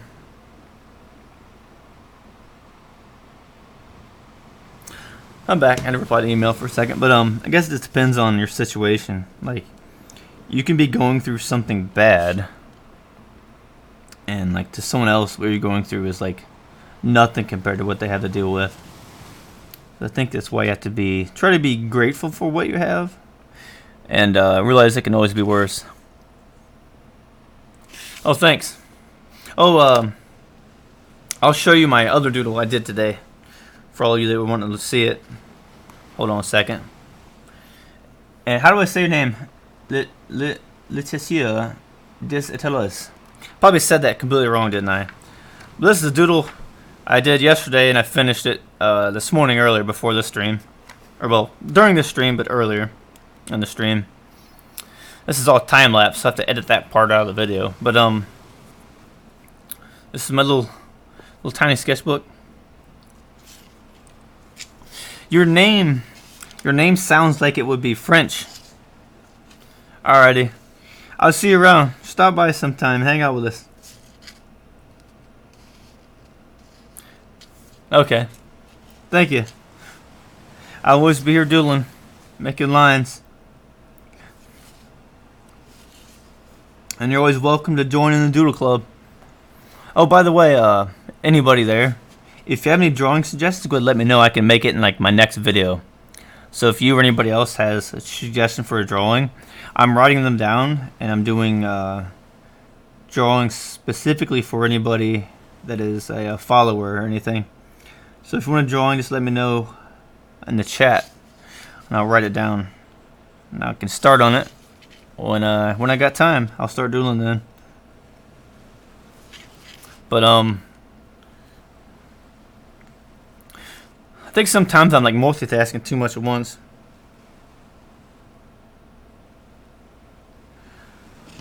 Okay, I think I'm gonna stop the multitasking with the video editing I was doing a minute ago. I was like, earlier I had my like left hand over on the keyboard and I was like trying to edit video, but there's more of you here now, so I'll try to respond to you all. I'm like making so many dots on this. I'm like trying to perfect this. It's like a tiny little drawing. I'm trying to do all these dots on it. It's like, what's the point? Is anybody really gonna see all these dots? You know, like people that don't really know anything about art. Like they just see the overall picture. But you as an artist, when you make like a tiny mistake, you're like, is somebody gonna see that? They're gonna see that little line I made. They're gonna see that one little tiny dot that's like right there, and it's like just barely off. It's like nobody's really gonna see that. It'll be funny if that happened though. Like you submit something to an art museum, and then somebody's like, your picture here, there's a dot slightly off center. We cannot accept this. It is not perfect. And then you feel sad. Well, not really. I wouldn't. I submitted something one time to art museum. I submitted like realistic drawing, and then I submitted a painting, like a landscape painting I did with acrylic and watercolor and stuff mixed. And what I did, like that one took me like 6 weeks to paint. I was surprised. And I submitted that, and then I did a drawing of Peter Draws. It's like a kind of a realistic drawing of him with like abstract stuff. And then I had a drawing I did of my nephew, and I submitted those. Then I had this one that I spent a long time on. Like I had it, like I started recording it on my computer, but this is like I said when my computer really was not fast. I ran out of room, so I couldn't record the whole thing. I got like part of it recorded and uploaded. I have to re-upload that on here. I think I took it off because it was a horrible video, but I have to re-edit it. But anyways, it was like 1,000 hours of drawing that I did, and I submitted it. It made it into the art museum. It was there for like half a year because they only give you like so much time to put it there, and then they select new art. But that was the first time that I'd ever submitted anything to a museum. So yeah, I was like, okay. I seen some of the stuff other people was making. I was like, I don't even know if they're gonna pick me. Like, these people are doing gigantic paintings that are like 10 feet long. Looks like some kind of Michelangelo or Hieronymus Bosch stuff. I'm like, okay, do I even have a chance of making it? And like, are they even gonna buy any of this stuff or not buy it? Well, I could have sold it. Like, they asked me like, how much do you want to sell it for? I was like, I have no idea. I told them whatever anybody wants to offer. But like a couple of people asked me how much I was selling it for. I'm like, I don't have a price on it, because I think at the time I never even sold anything. Thanks for the following, Conscious Dreamer. Conscious Dreamer. I said streamer. I said that wrong. I've been streaming so much, I'm getting words mixed together. Speaking of conscious, I might be losing my conscious. I'm mixing all my words up. I only slept like 2 hours last night. I woke up. This was like way early in the stream. I talked about this. It was like a 2-hour story about me getting lost at the airport. But I only slept 2 hours last night, and I feel better than the other day when I slept 7. And I don't know what's going on. You ever had that happen? Like you wake up super early and like, all right, what do I do? I have all this energy. Do I just lay here and waste like hours staring at the ceiling trying to fall asleep, or do I get up and do something? That always happens when you're trying to go to bed at night. You're like trying to sleep. You're like, all right, I'm gonna try to get to sleep, but you're full of energy, and then you lay there for hours. Like, you know what? This happens over and over, and they're like, okay, I probably could have got a lot of stuff done during that period of time. So then the next time it happens, you're just laying there like, all right, I'm getting up, work on stuff. Like, you start working on things, and then like 5 minutes go by, and then it's like, oh my goodness, I'm so sleepy. What do I do? Yeah, I hate when that happens. Like, happened last week, where I could not sleep. I go to like late, and as soon as I lay down, I'd be full of energy. I get up 2 minutes later, tired. I was doing good.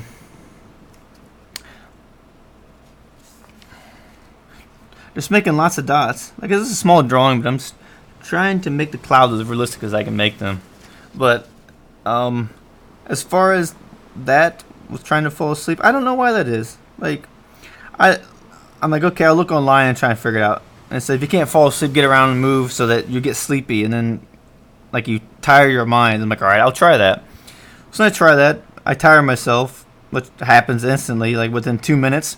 It's like as soon as my body touches the bed, I'm full of energy. Drives me crazy. It feels like restless leg syndrome in my entire body. And then I can't sleep.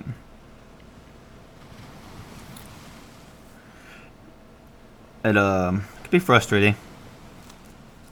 Do you think these clouds are realistic enough, or I need to add more dots? I need to add more dots to these clouds here. Do you ever start thinking about something, and then like you're thinking about like something in your head that's happened, or you're thinking about a story? Hope you all can hear me right, because my microphone's like up here, but I'm like talking down this way. Like I said, I can't move my microphone because it'd be in my face. I'll be back in like 10 seconds. I gotta check something real quick.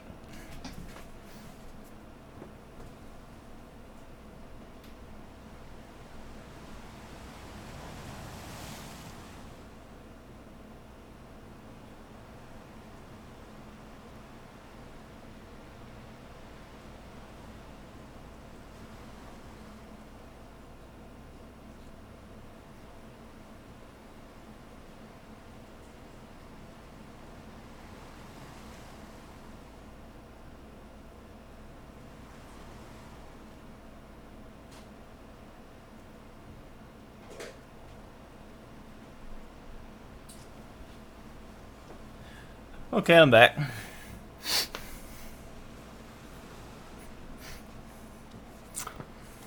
Oh, you're welcome. Oh, I'm always talking. It was all kinds of random things. I always got random things to talk about. I don't know how, but like I have my air conditioning on, and I don't know how, but my picture's sweating, even though it's cold in here. But I'm not nervous. I don't know what's going on. Like, I'm holding a pen. Like, hold on. Like, not even moving any, see? So, I'm not nervous or nothing, so I don't know why I'm sweating. I have no idea. But, it's like I'm hot and cold at the same time. It's like that, oh, do I color them in? No, what I actually do, because I've got like line art here. Speaking of it, like these here, this is like line art that I do, that I draw. What I do with this is I scan it. I use this because I'm going to be making coloring books, and then once I have this scanned, I make a copy of it. Speaking of copies, I need to buy a printer, and what I'll do is I'll make a copy of it, and then when I get a new printer, I'm going to print these out, and then I'll draw this in, and I can paint it and do whatever I want to it. So I've got one for coloring book, one that I'm going to add line work in, like fill it in, make it realistic. One I'm going to color in with like watercolor or something, and then another one I could add for whatever else. So I've got like multiple things for each drawing. But this is a tinier drawing. If I did submit this for like a coloring book, it'd have to be a coloring book the same size. Like 4x6, because that's the size of the sketchbook.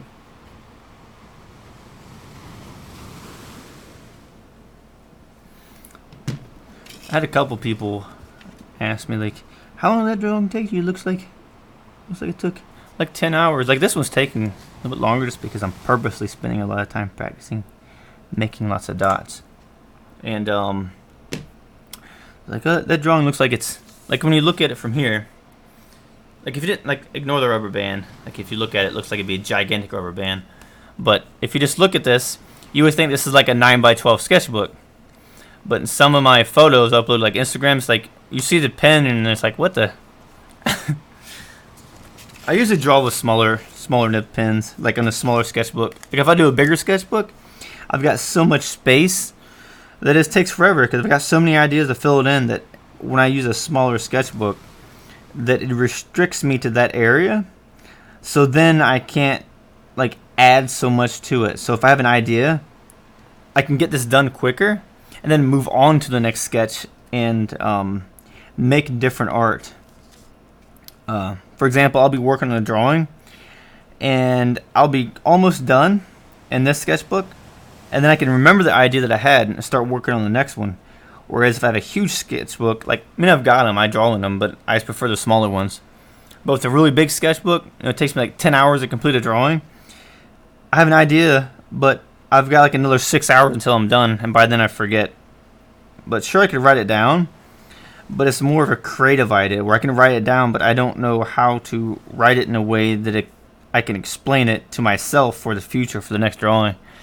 So I like to do these smaller sketchbooks and use these for like drawing practice, and use the bigger pieces of paper to scan that I can upload for coloring books, because you want a bigger piece of paper if you're going to be doing drawings for coloring books, because when you scan it, you're going to have a larger file. The resolution is going to be bigger, so the line art's going to be cleaner on it than what it would be for a smaller drawing. I think my scanner, it scans at what is it, like 8.5 by 11? Was it like 9 by 11? Almost 9 by 12. They like I think they purposely do not make scanners 9 by 12 because a lot of drawing papers are 9 by 12. So they purposely make them just a tiny bit smaller than that to try to force people to buy a larger scanner.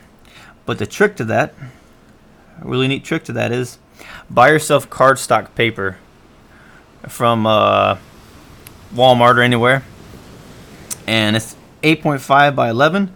It's just slightly smaller than most scanners that are like 9 by 11, so it fits. Plus, you've got a bunch of paper and it's cheap and it's thick paper and it works. I like to use that for making drawings for coloring books. How's it going?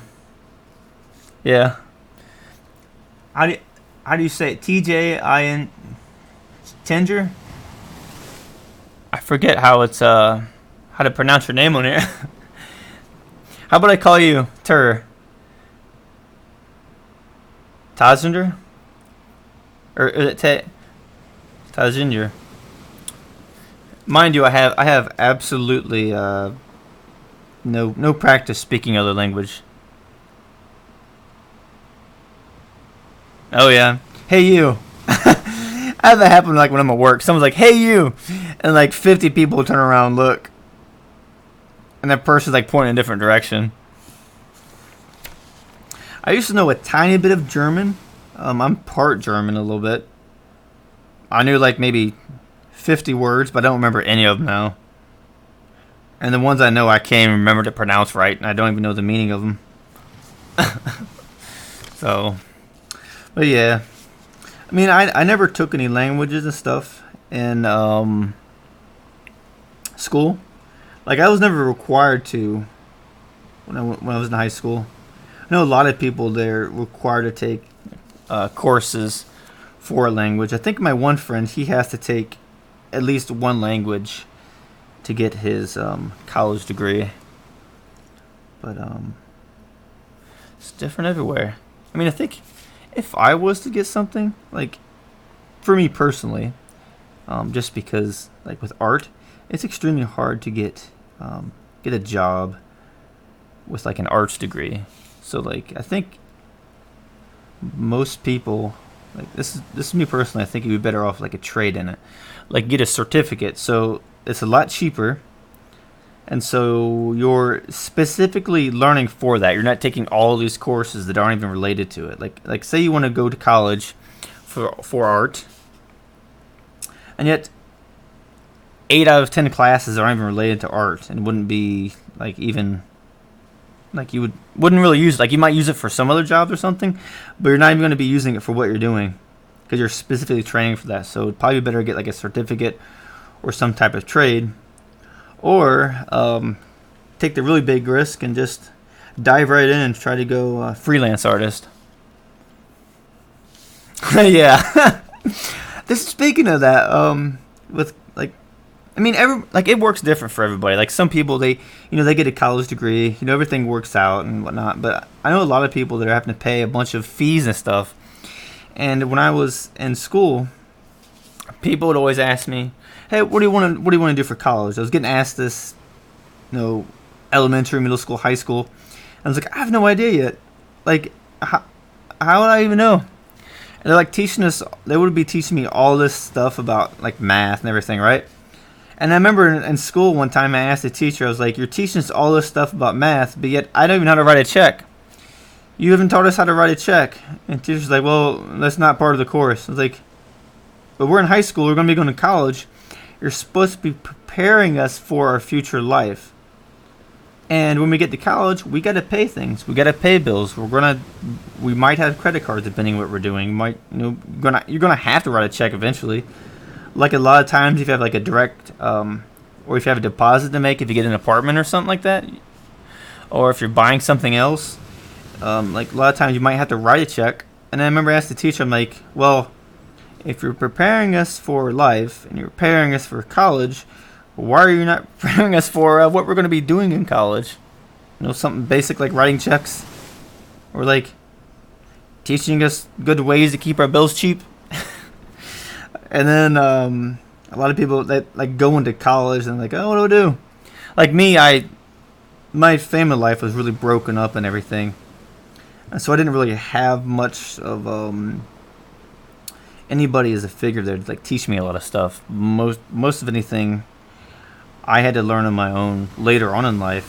And so I think they need to start teaching stuff that's like relevant to life. Kind of like what is it, like home ec people take? Is that right? But I know people that have a college degree and they work at like McDonald's or something. And I remember in school, they would be the ones that would pick on me because I had bad grades. They would pick on me because I had trouble remembering stuff. I mean, it's hard to learn and do your classes when you've got so much stress going on at home. And, these are people that would tell me that I wasn't very smart. They'd make fun of me, pick on me. And like, "Oh, you're not going to be anything in life. You're never going to move out to anything," and this and that. And then I see them, and like I'll like drive somewhere. Like I'll go to like, I don't know, some store, and they're working at minimum wage. Yeah, pretty much that stuff like that. Like I don't know why they don't teach any of that. Like, another good one is something as basic as how to tie a tie or how to tie your shoe. Like the problem with, I think a lot of times, like if you have like family life that's broken up and you've got problems and stress and you're dealing with a lot of like problems with your family, like how I didn't have much of anybody there to teach me stuff, so I had to like learn it all myself. Well, the problem is, sure, you've got schools that teach you how to do math and all this stuff, but the problem is that when you've got students that don't have a parent there to I mean, I had my mother was in my life, but that was mostly all. But she was like really busy working and stressed, and so it was. I mean, a lot of stuff I will probably talk about another time. Like a lot of it's like super personal. Not that I'm afraid, not that I'm worried about sharing it, but it's just like because of I don't know stuff online and whatnot. But anyways, long story short, I didn't get taught a lot of stuff. I had to learn on my own. So, but yeah. I think the first time I had to write a check, now that I think about it, I was 20 years old, and it was for a what's it called? It's like when you pay down for an apartment and like they give you the money back when you move out, but if you like damage the apartment any before you move, they keep the money. What's it called? It's like some kind of I had a burp almost. Some kind of deposit. Well, I had to write one time, and I thought to myself, I remember that time in school where I asked the teacher, I'm like, how do you write a check? And they're like, oh, we aren't teaching that. And then I had to write a check, and I didn't know how. But lo and behold, there's the internet. I just looked it up online. I was like, oh, that's easy. I just write out the amount in words. I write down the amount in numbers on the side, and I sign my name. That's it. Something as basic as that. They wouldn't even teach me. And then, like in elementary, like a lot of other stuff, you're not taught. Like especially if you're going through a lot of family problems, you're not really taught. You don't really learn the things with like socializing and how to deal with situations. And so then, when the other students, are taught that from people. In their family and from people around them, they've got that social advantage to where they can get along with people. They can figure things out as far as situations with relationships, life, just in general. So let's say you got to get a job one day and you graduate high school. Let's say things don't work out with college. Like how it did with me. Things didn't work out with college with me. I tried college a couple of times, just so I could not retain the information. Like if I don't have interest in it, I won't remember it. It's like my memory just deletes it from my memory. But college didn't work out for me. I just kept working out once I got out of high school. But a lot of this stuff, like with socializing and all that, I never was taught any of that. I had to learn all that on my own. So I was many years behind, and then it made it really hard to try to talk to people, to make friends. Although oddly enough, I still did good at job interviews. I think it was just the amount of stress I had to go through growing up. It's like, okay, this is like nothing.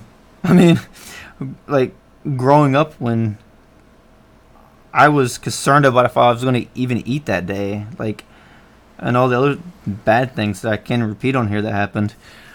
I guess that just makes it seem easy then. I mean, it's still difficult, but as far as the social situations and all that, it was, things were complicated. But, like a lot of stuff now, it's like, oh, I don't know how to do this.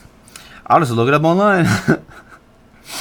But I think that's the cool thing about having the internet now is, like someone like me, that's why I'm glad it exists now. And I didn't have all this happen like way back in like the 40s or 50s when there wasn't really internet and stuff. Because I'd always been an introverted person, mostly antisocial, but I've always been trying to work on that. And so I've always had the internet there to kind of help me to figure things out, to figure myself out. So even though I'm introverted, I have the advantage of more free time to work on stuff, to practice and figure things out. And so I was saying with school and all that, you talked about, was it Applebee's? I went to Applebee's once, and I don't know, I didn't really care for the food.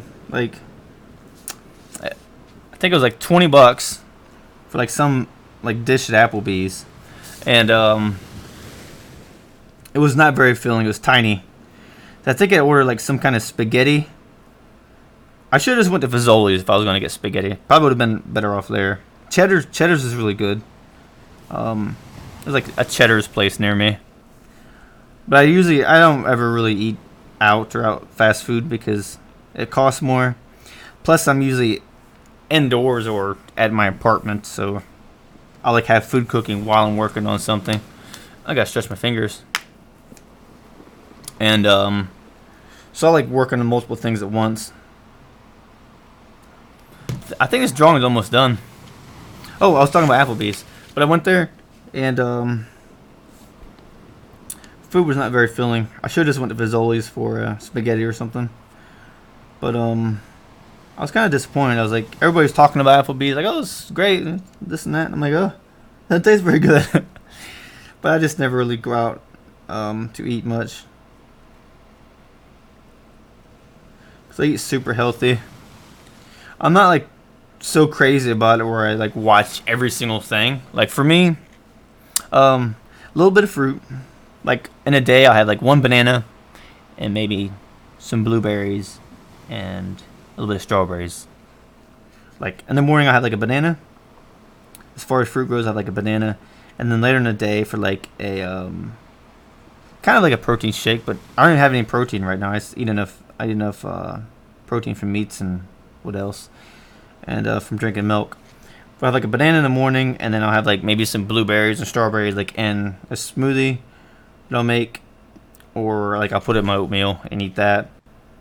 And then I eat lots of vegetables, lots of leafy greens, spinach, bell peppers, zucchini, cucumbers, carrots, radishes, and lean meat. Sometimes I do eat meat with a bit of fat in it, but that is just because depending on what I'm doing, like if I'm trying to like gain muscle, I'll eat more fatty foods to try to gain size, because I guess it's genetic, but I have to work out like crazy to gain muscle. I mean, I gain more strength faster, way faster and efficiently than gaining muscle. And so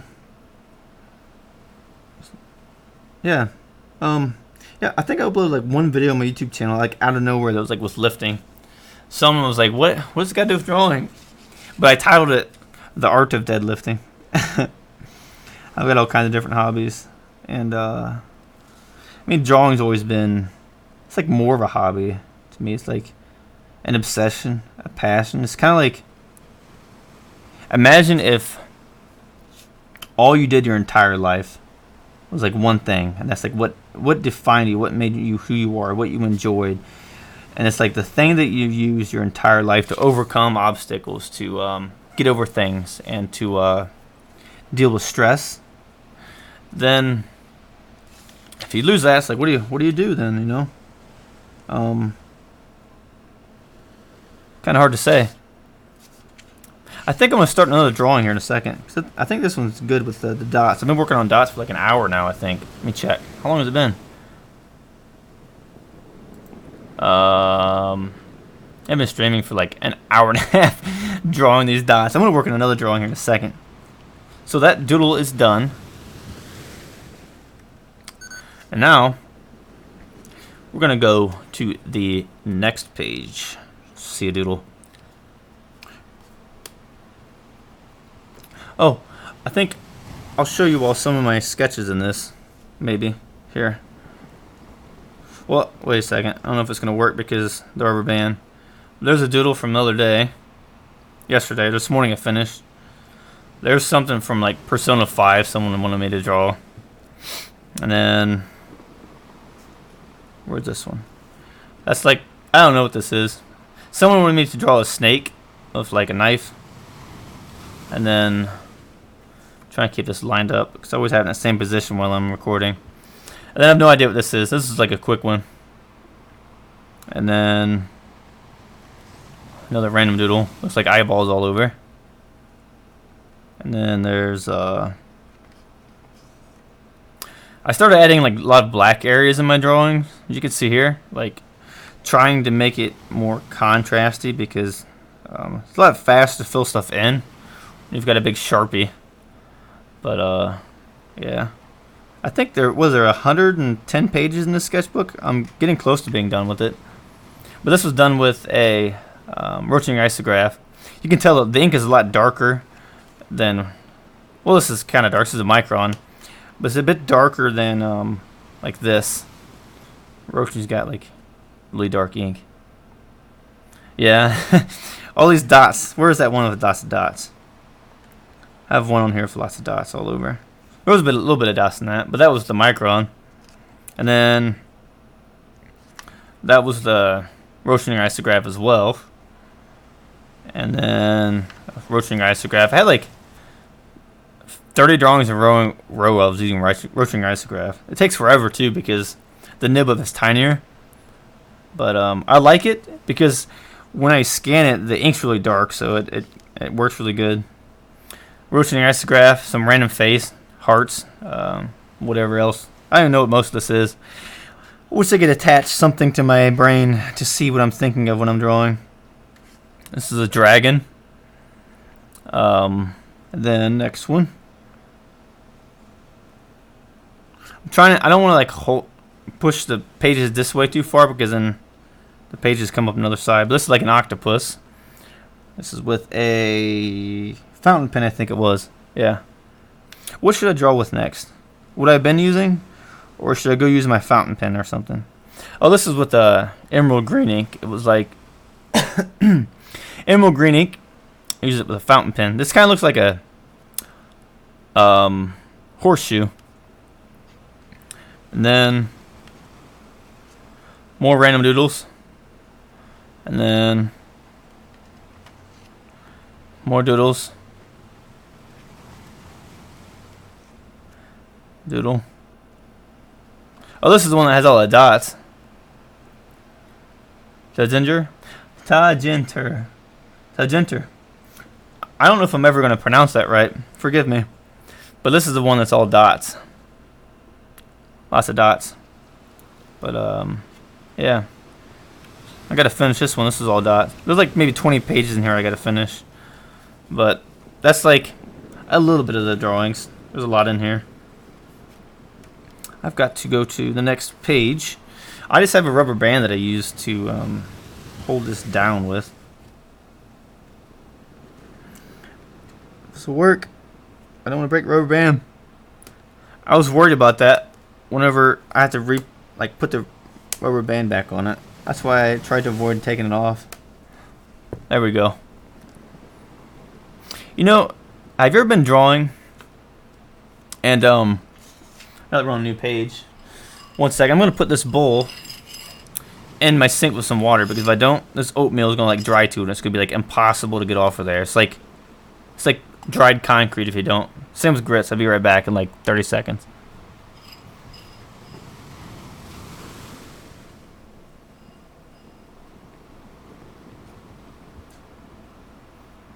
Okay, I'm back. That was more like 10 seconds. Okay, so I've got micron, this super tiny technical pen, or should I use a fountain pen, or should I use, let's see, fine liner? Which one of these do you think I should pick?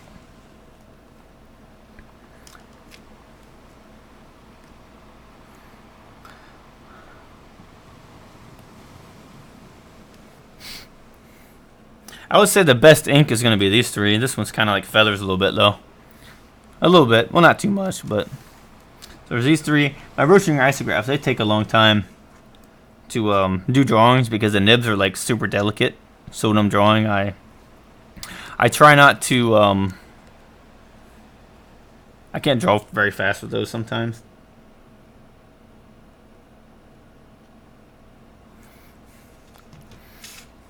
I think... For this doodle, I'm going to use a tiny little pin here. The tiny nib one, the 0.05. It's like super little. Well, it's not focused. I've got it focused on the page. like way down here. But now that we got that done out of the way, now we can start our next doodle. I hope this doesn't run out. Actually, hold on. I'm gonna get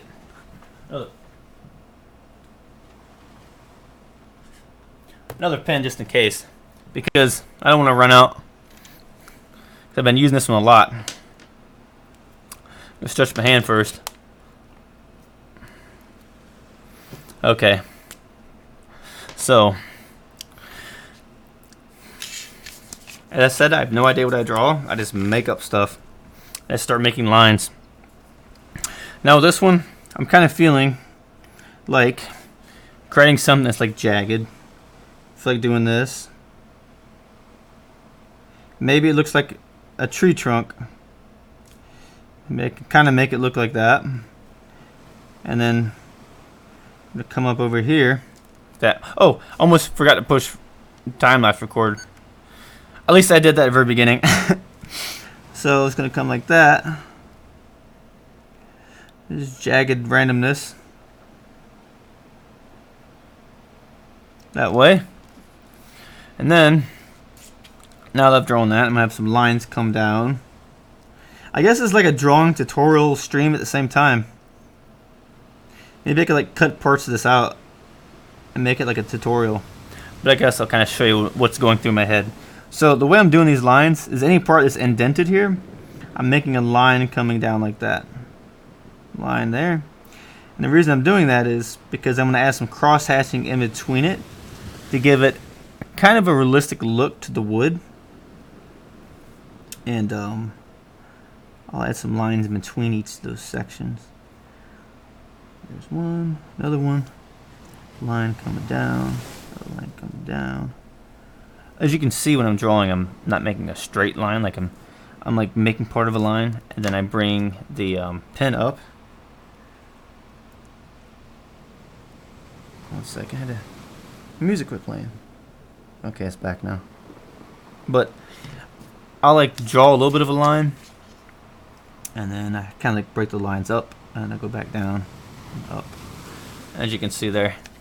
So now that I've done that, the way I see it, the light is coming this direction. This side is going to be shaded, but a little bit of this here is underneath that part of, well, what kind of looks like a tree bark or something, or a piece of wood. So I'll kind of cross hatch like this.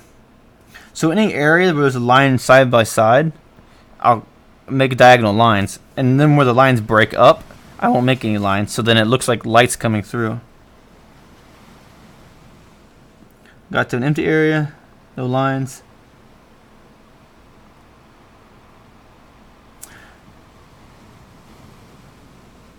I'm not sure if this is actually how you're supposed to draw wood or bark, but it's kind of how I do it. But this is just a fast way of doing it. It's kind of realistic, but also doodling.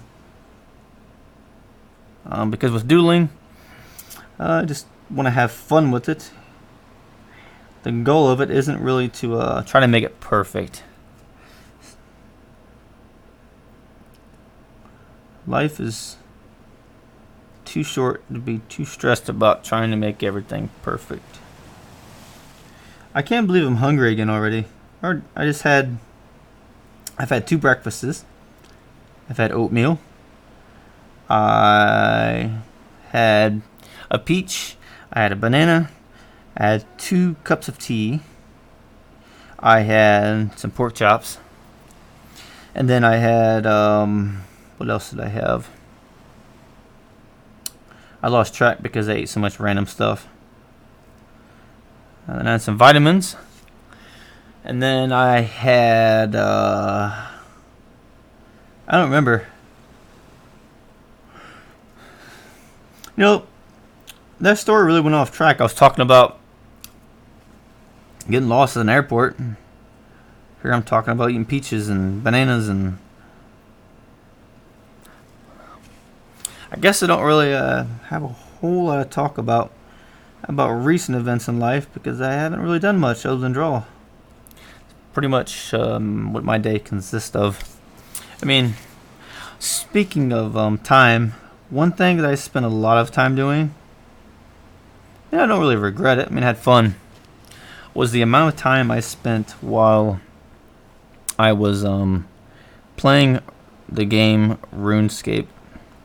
I don't know if any of you played that, but I kind of took a bit of a break from it in 2007 when they changed a bunch of the stuff in the game. And so they changed a whole bunch of things in the game. They changed like the Grand Exchange. They changed the trading and the combat and all that. And it was such a big change that the game just wasn't the same. So then after that, I kind of took a break. I wasn't even playing it that much. And I really got back into it in 2012. Played some. The last time I've actually played it was 2016. But I played it from like when it first came out in like 98, I think it was. But it was called like Devious Mud before it was called RuneScape. And I was playing after that from like 98 or 99 until 2016. I've logged in a couple times, played for like, I don't know, maybe an hour and then stopped since 2016. But so it's pretty much been 20 years now that I've played that game, but I haven't played it much, like I said, since 2016. And I was playing a lot in 2012, I think. Well, it took a break 2007, kind of. Like, I didn't play that much. And then played a whole bunch in 2009? 2008 to 2011 or 2012. I'm thinking we need more, let's see here. So I've got jagged stuff. I'm thinking of more squiggly lines. Spaghetti looking lines. You know what? I think I have an idea. I'll do this.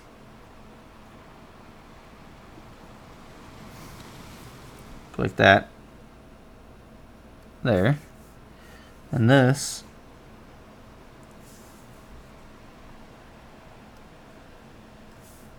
This is gonna be like fractal design.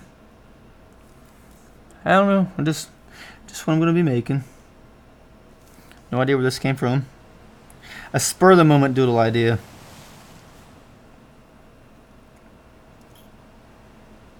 Would you rather have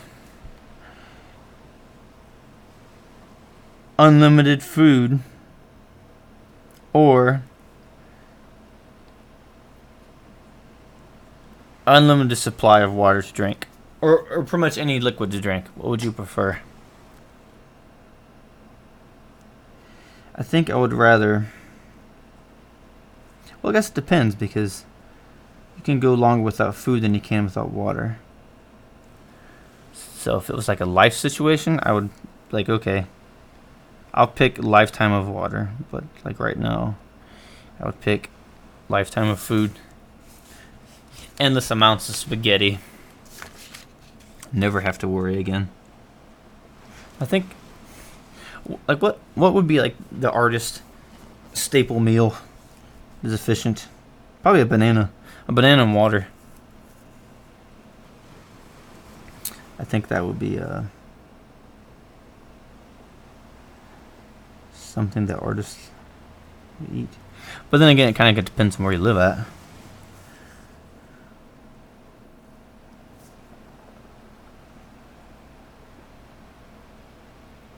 Unless you're like in the North Pole, there's no bananas around. You have to have them shipped to you. Isn't it like super expensive? And well, no, in Hawaii it is, because you gotta have isn't a lot of the food shipped there? You can't just like, don't really have those crops. Pretty sure they grow bananas in Hawaii. Obviously, it's tropical there, but like a lot of different meats, things, and stuff like that has to be produced other places. Like, imagine if you're like like a millionaire, a billionaire, like you're like super rich, and you like want something. Like, okay, today I'm hungry for this. You're like, I want to make spaghetti. You don't have any spaghetti noodles like in the entire island, they gotta like ship it to you, and it's like $1,800 for them to ship spaghetti noodles to you, so you can have spaghetti. Just because you happen to live in an area where it all has to be shipped. That would be crazy. I guess you'd really appreciate having certain things in life.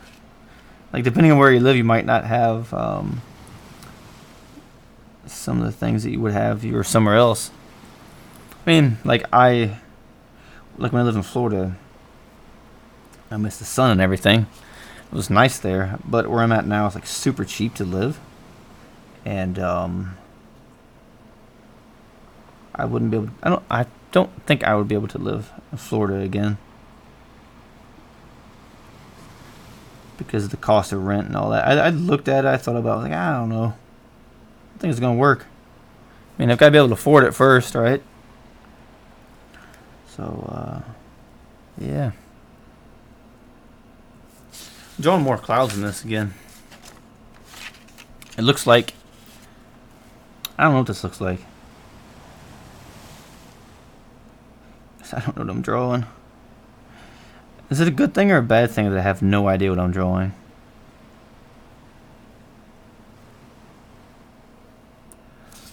Absolutely no idea.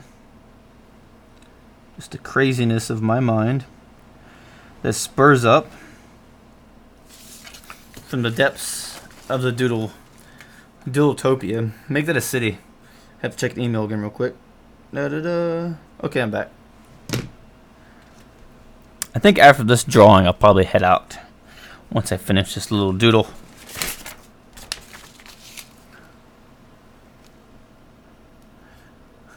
I'll try to make the stippling faster on these clouds. I'll try not to make them take so long. Because the last drawing, it took me like an hour. An hour to do some dots.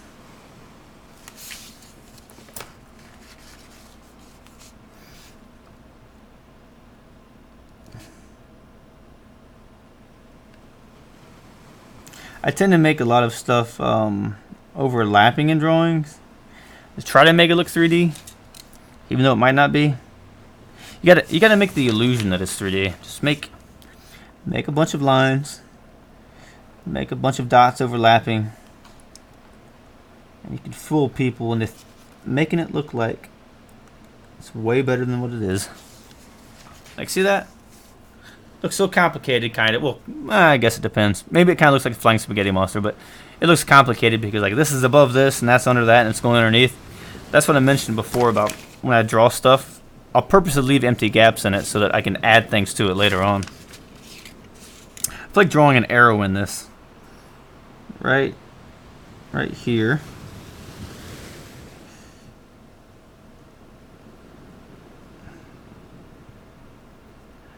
A line like that. It's a bit of a crooked arrow, but it doesn't matter. Like this. I see how I did that? I fixed it kind of. And then I'm going to come down smaller area. And it's all good.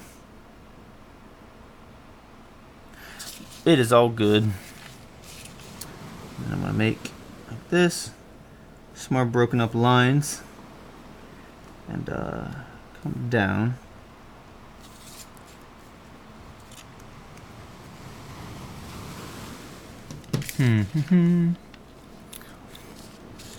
I wonder, what if all the drawings I make just ends up being just dependent on what music I'm listening to?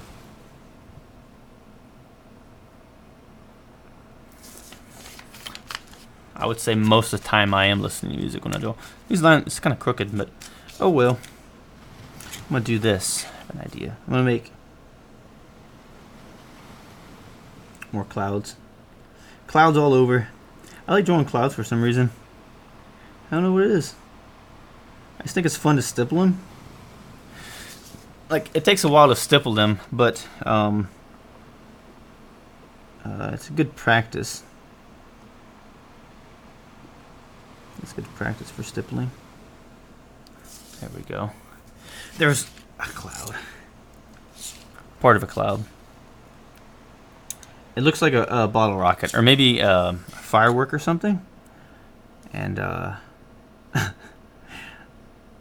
yeah, like I said, no idea what this is. Okay, so we've got our arrow. I'm drawing random doodly clouds around it. And then, oh, I know what I can do. I can have like this cloud coming up. It's gonna go like inside of this cloud. I don't think I've done that yet in any of my drawings yet. But that's how it's gonna be, like there.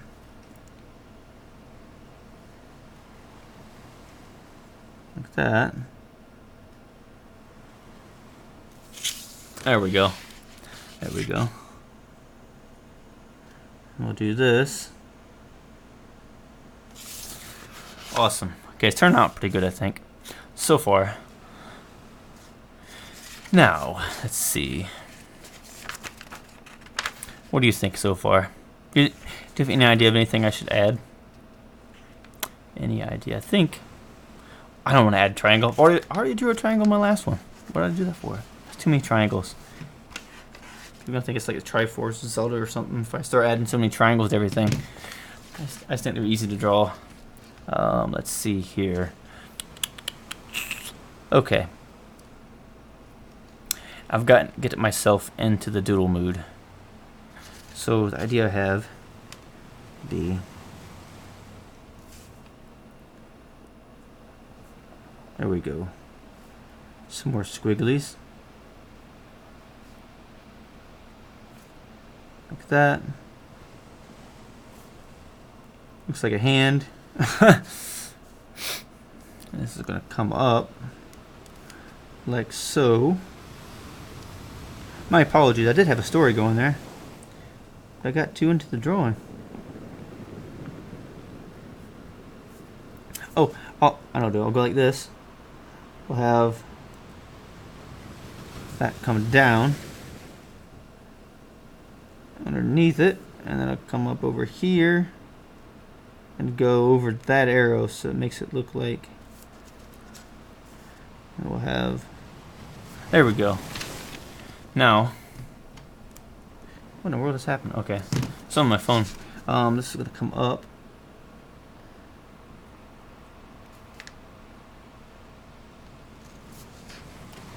It looks like, I don't know. It looks like a fractal design or something. It looks like a big piece of a log or a tree fell in a mirror. And then I'm gonna have more go like that.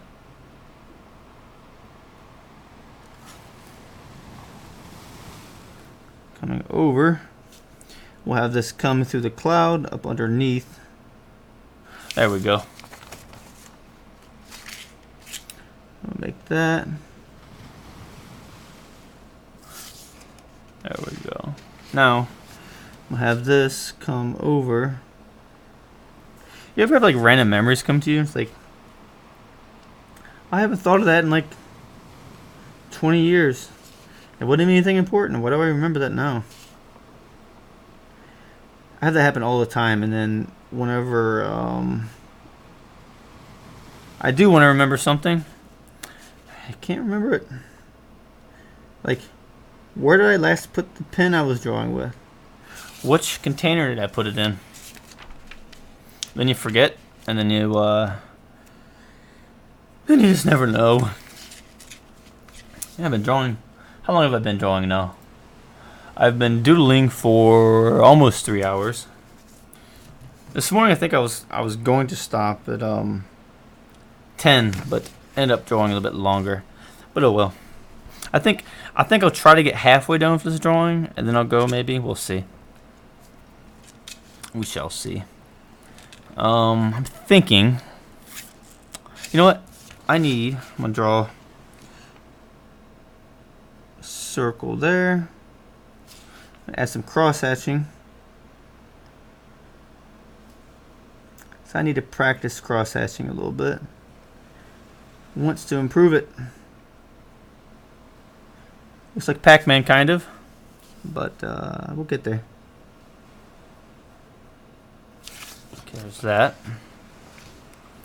Let's see. Oh, okay. I know what I'll do. I'll draw jagged stuff coming up underneath it from behind this whole strange contraption of stuff. So we're gonna do like this.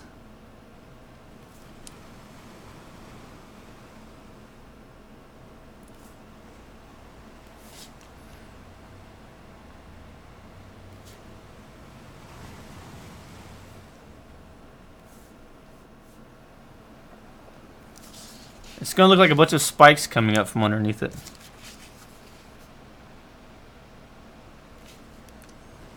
That. Gotta make it more spiky. There we go. Like that.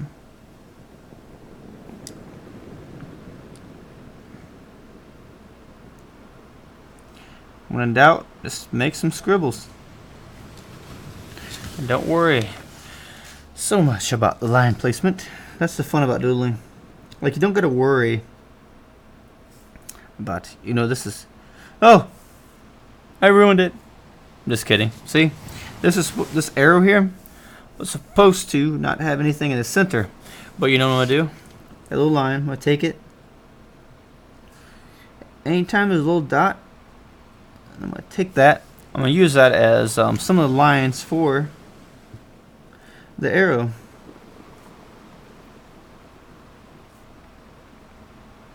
I'm going to shade the lower part of it. It takes a while to do these little lines. This little pen. It's coming up. Okay. Now, we just have to add some like cross-hatching stuff to that log.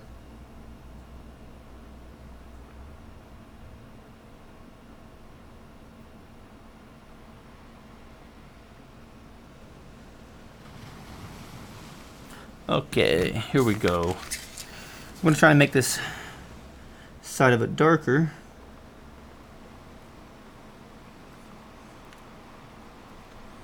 I'm hoping I don't run out of ink in it. I don't know how this little pen has lasted this long.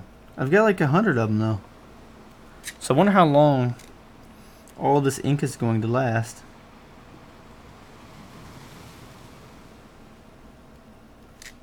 Probably quite a while. I would guess quite a while. Maybe so. But as you can see, like the way I'm doing this, I'm kind of just making random little dots all over and like a little line, squiggle here, coming down. I'm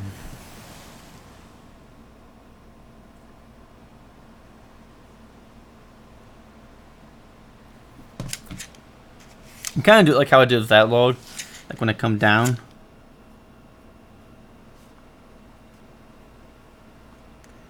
Cross hatch. Well, not really cross hatching, but just hatching lines. Hatching like chicken eggs.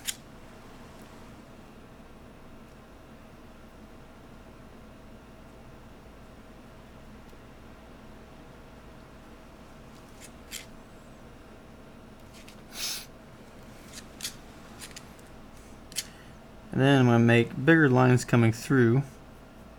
That's what's cool about this. I can hold a pen like at an angle and barely touch. It makes the lines lighter. But I will have to scan this in grayscale if I do that. But that's fine. Oh, I think I have to yawn. Oh no. Oh no.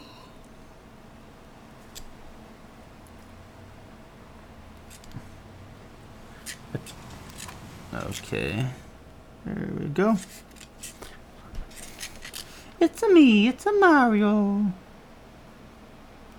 It's a Luigi. I can't hear myself because I'm listening to music. I don't even know if I'm doing the voice right. It's a me, it's a Mario.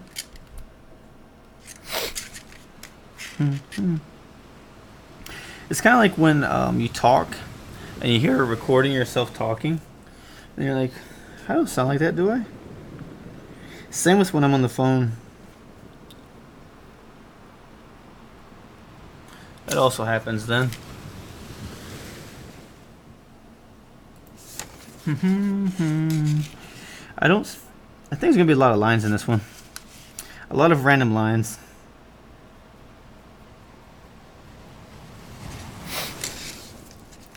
But we're getting there. We are getting there. The Doodle Club is coming to life. The doodles are happening.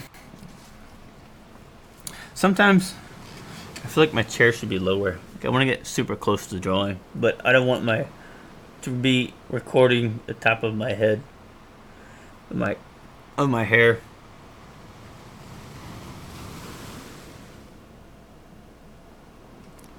I don't know if any of you have ever had that problem, like with when you're recording, and you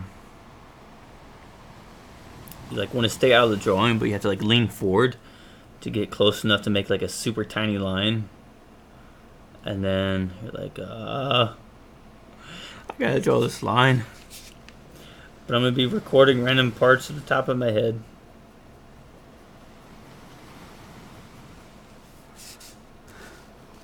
It's gonna be, maybe it can be like a part of a swamp or something. Maybe that's what these can be. Swamp logs in the middle of nowhere, like where I used to live one time. Oh, okay. This line goes like this. There we go. I didn't want to lose the line.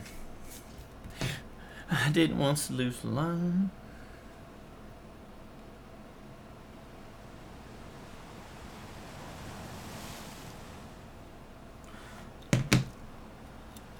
Okay, check something. I didn't make this a bit darker on this side of it because I'm going to be stippling the clouds and I want this area to be really dark in the doodle.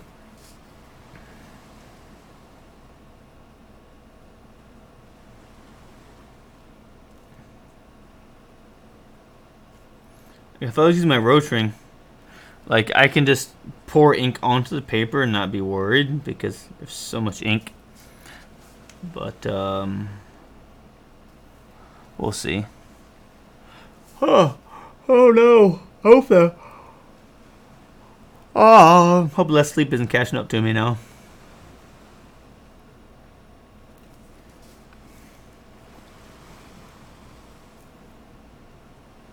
I think I'm gonna stream for like maybe 10 more minutes, then I'm gonna head out because I gotta get a couple things done. But I'm gonna stream for, what time is it?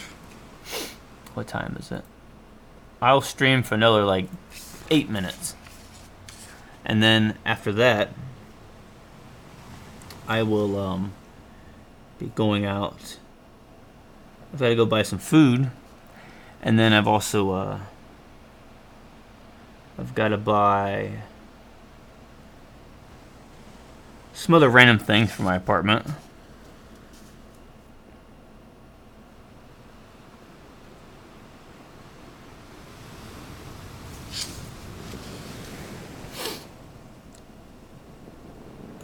I think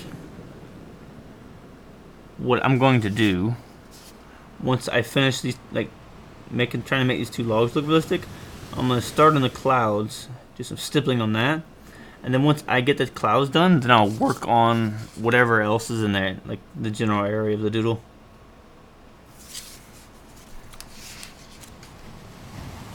Okay. I think I'm just gonna, well, nah, got a little bit more of the logs to do here.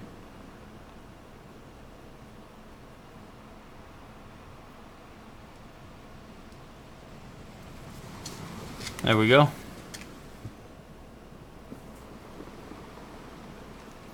My apologies, I stopped telling stories for a moment. I think it's because I started getting sleepy. I started to get a little bit sleepy. Oh no. I need some tea again. Oh, I think it would help me. Okay, time for a little bit of stippling. Stipple, stipple, stipple, dot. Okay, I'm going to start right here. Stipple. Start stippling these little clouds.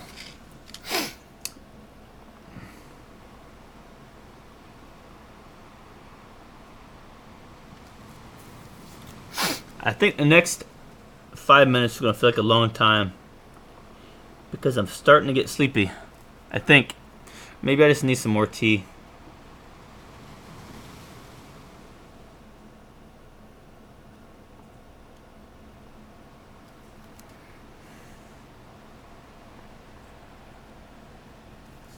Maybe that is the answer. I would say I do like green tea the most out of all of it because it's like healthy. There's not like a bunch of caffeine in it, and so you don't really got to worry about that issue, which is pretty awesome. So you can drink a bunch of it all the time then. Unless you have like gallons and gallons every day. Then maybe you would have issues then. Could you imagine? Like, how would you drink like 5 gallons of tea? I wonder how much you could drink in like a day. What's the maximum?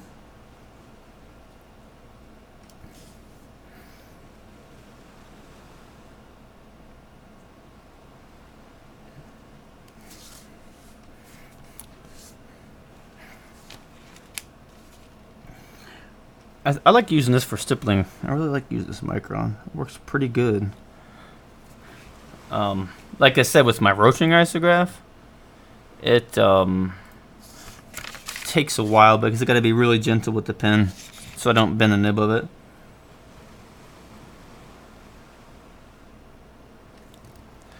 Some dots. Doodly doodly dot.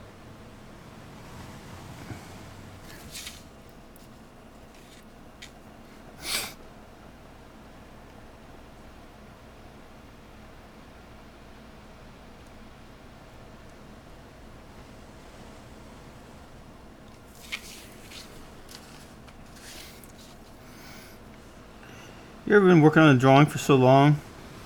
It's like, okay, this should be done now.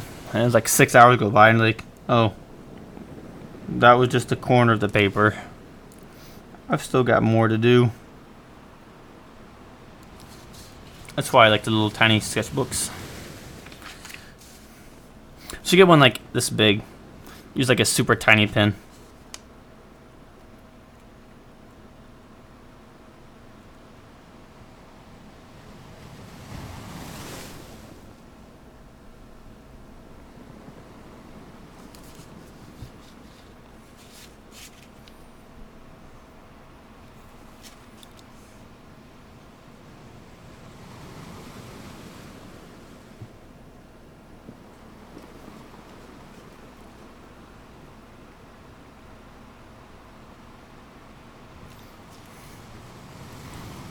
What if I did a drawing challenge where I tried to stay as awake as long as possible? See how long I could stay awake, and but only doing stippling because stippling makes me tired the quickest. Out of like all the ways there is to draw, stippling makes me sleepy because all those dots is like meditating or something. Oh, I can't remember if I made another thing. Oh, I think I drank it. Oh no. I already drank my other cup of tea. I'm making a third cup. And then I don't know what I'm gonna eat after that. I'm not really sure. I don't really feel like eating spaghetti again. I've had that like 4 times this week. I've had too much spaghetti this week.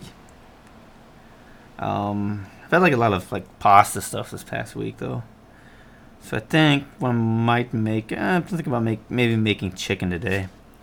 That sounds a bit different than what I have been eating, so I think that's something I might give a try for.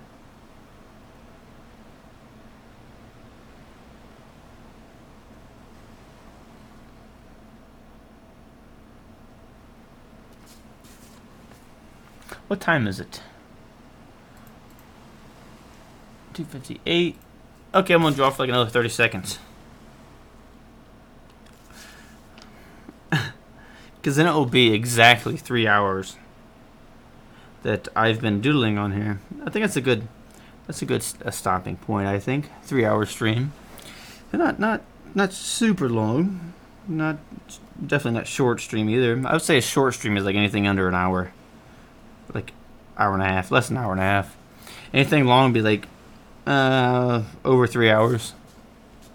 It's my personal opinion, but I do see streams are like 9 hours, and those ones are it's long.